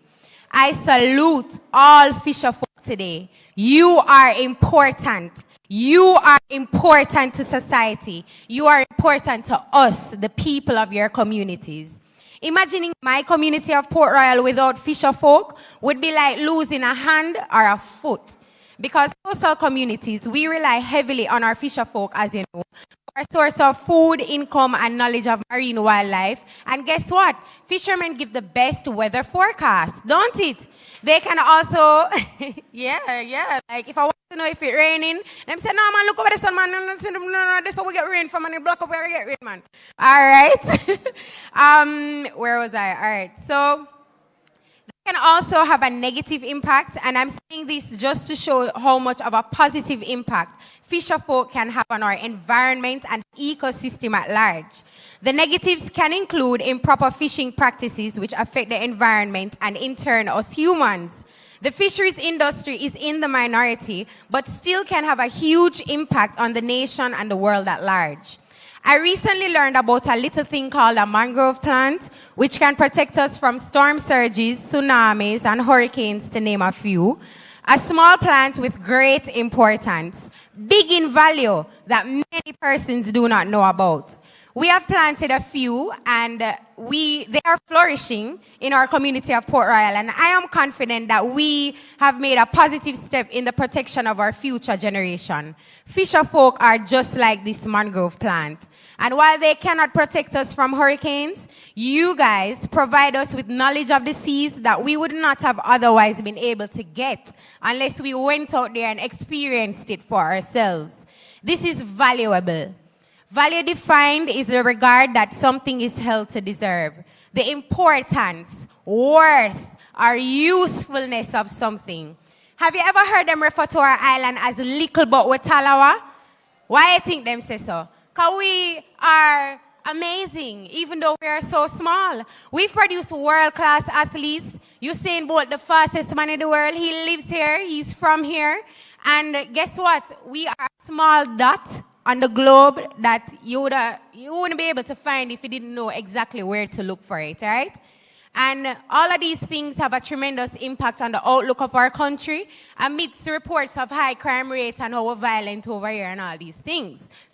I'm saying this to say that little things, little people, little places can serve a wider positive purpose in society. And I don't talk long, so I'll be finished shortly. We should never underestimate the positively big changes that can happen by a minority of people or by even a small gesture. Little things lead up to bigger things. David was a little shepherd boy who took care of sheep, yet God chose David and helped him to slay a big old giant called Goliath with a slingshot and a stone. A dung beetle is not only the world's strongest insect, strongest animal, but it's also very small. Our thyroid is a very small part of our body, but our whole body can go out of sync if there is a problem with the thyroid. I can tell you because I'm having a thyroid problem right now. Small things matter. It does not matter how big and bossy or how much prestige is placed on other professions. It does not matter where you're from, where you live, what you have, or what you don't have. Even a smile given at the right time can brighten someone's life. Everything matters, everything is important, and it was placed here for a reason. I wanted to encourage you today and to let you know that you can do it. You can do all things through Christ who strengthens you. Get informed about how you can make a difference, whether to the environment or to someone's way of thinking. Find out why your presence matters. Pass on your knowledge to the future generations. Teach people what you know. Stop saying, the youths them know are nothing, and find the youth that do. Get organized, focus your energy on being better. And if you're playing your part well in the grand scheme of things somewhere down the line, your actions will affect someone, whether you are there to see it or not, whether you care about it or not. Success is the sum of small efforts repeated day in and day out. That was said by Robert J. Collier. And I just want you to know, fisher folk, that you are small in size, but you're very, very big in value. And I have a little song that I'm going to sing for you to encourage you, of course. Okay? No smiles? All right, cool. I'm not hungry. All right. So it's a little a cappella. You're special, God made you. You're not like anyone else. You have 2 ears, 2 eyes, a mouth and a nose, and everyone knows there's one of you. You are the only one, and Jesus loves you so.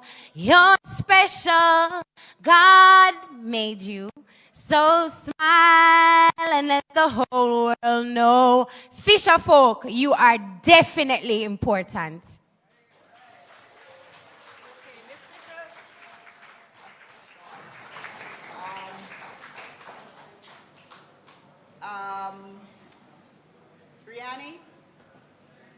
Brianni, please bring me one of those vouchers.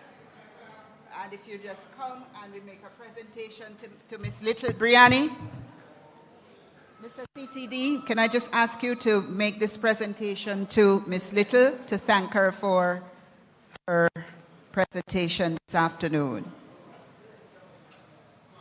Thank you. All right.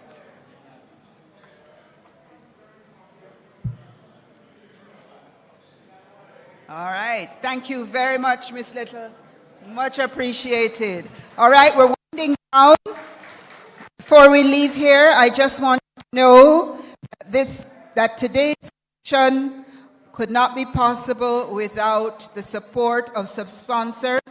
Apart from the main members of the organizing committee, the sponsors this year are Grace Foods, who have presented items, who have presented items, Cousins Construction with some cash, New Energy Fortress by giving packages to youth.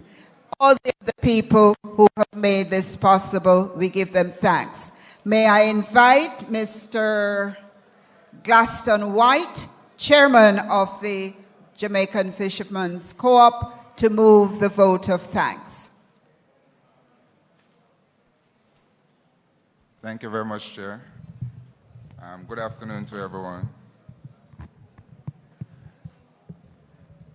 On behalf of the Fisherfolk Jamaica Fisherman Cooperative Union, I would like firstly to thank the organizing committee for such a wonderful Fisherman's Day celebration on behalf of the fishermen. Thanks to NFA, National Fisheries Authority, thanks to the JFCU and CCAM, thank you, Ms. Parchment, for organizing such a wonderful event for our fishers. Today is a celebration for International Fishermen's Day, but also the year of, we are also celebrating the year of artisanal fishers and aquaculture program, which 2002. So it's not just a day celebration for the fisher folks, it's a 1-year celebration based on our structure. All right, I would like to thank the fishermen who is here and who is online, Montego Bay and so forth, to being a part of their event, and for those who is also here supporting them. All right. The chair as well mentioned some of our presenters that we have to give thanks to. I would like to also highlight Honorable Minister Franklin Witter. You were here to get some of what the fishers are facing in terms of their growth. There's a lot of disgruntlement among them, you know, and hopefully you being here listening to some of their problems will really provide some solution going forward, and they are definitely looking forward to that. All right? So JFCU is here to working with any stakeholder group in supporting their needs and what is there for them to gain through the industry. All right? I would also like to thank the A's Primary and Junior High School. They did a wonderful performance for the fisher folk. Give them a round of applause. definitely. I'm sorry they weren't here for me to tell them to their face, but they are the future, and they are endorsing the sustainable livelihood of fishers and the fishing industry, and that is what we want to see. So we are seeing succession planning in a small way coming up, and we need to see more of that. We need to encourage the youths to be a part of the industry and to make it sustainable for their youths as well. All right. I'd like to also thank the different sponsors, as you mentioned earlier, who provide some of the giveaway. For example, New Fortress Energy, they provide the giveaway to the youths, and we appreciate that. I'd like to highlight Mr. Roger Lynn from Rainforest. Thank you very much for your kind gesture. It will go a far way. Fishermen appreciate it. Right? And as you know, he's an industrial fisher, right? And he's supporting the artisanal group. You know, based on our meeting that we had on Friday, we are now seeing some fruits, you know, provided, you know, from that, and we're looking forward to sitting more and doing more dialogue to have a transparent way going forward. I'd like to thank everybody who is here today celebrating with us, the fishers. Thank you for coming out. We know we are all busy fisher folk and busy personnel, so thank you for being here, you know, celebrating with us. And as I said before, it's not just a one-day celebration, it's a year-long celebration. So we, the fishers, need the support. Thank you very much. All right, we're at the end of our program. Thank you so much for your attention. I don't want to be the one to stay between you and lunch, so walk good and take care of yourselves.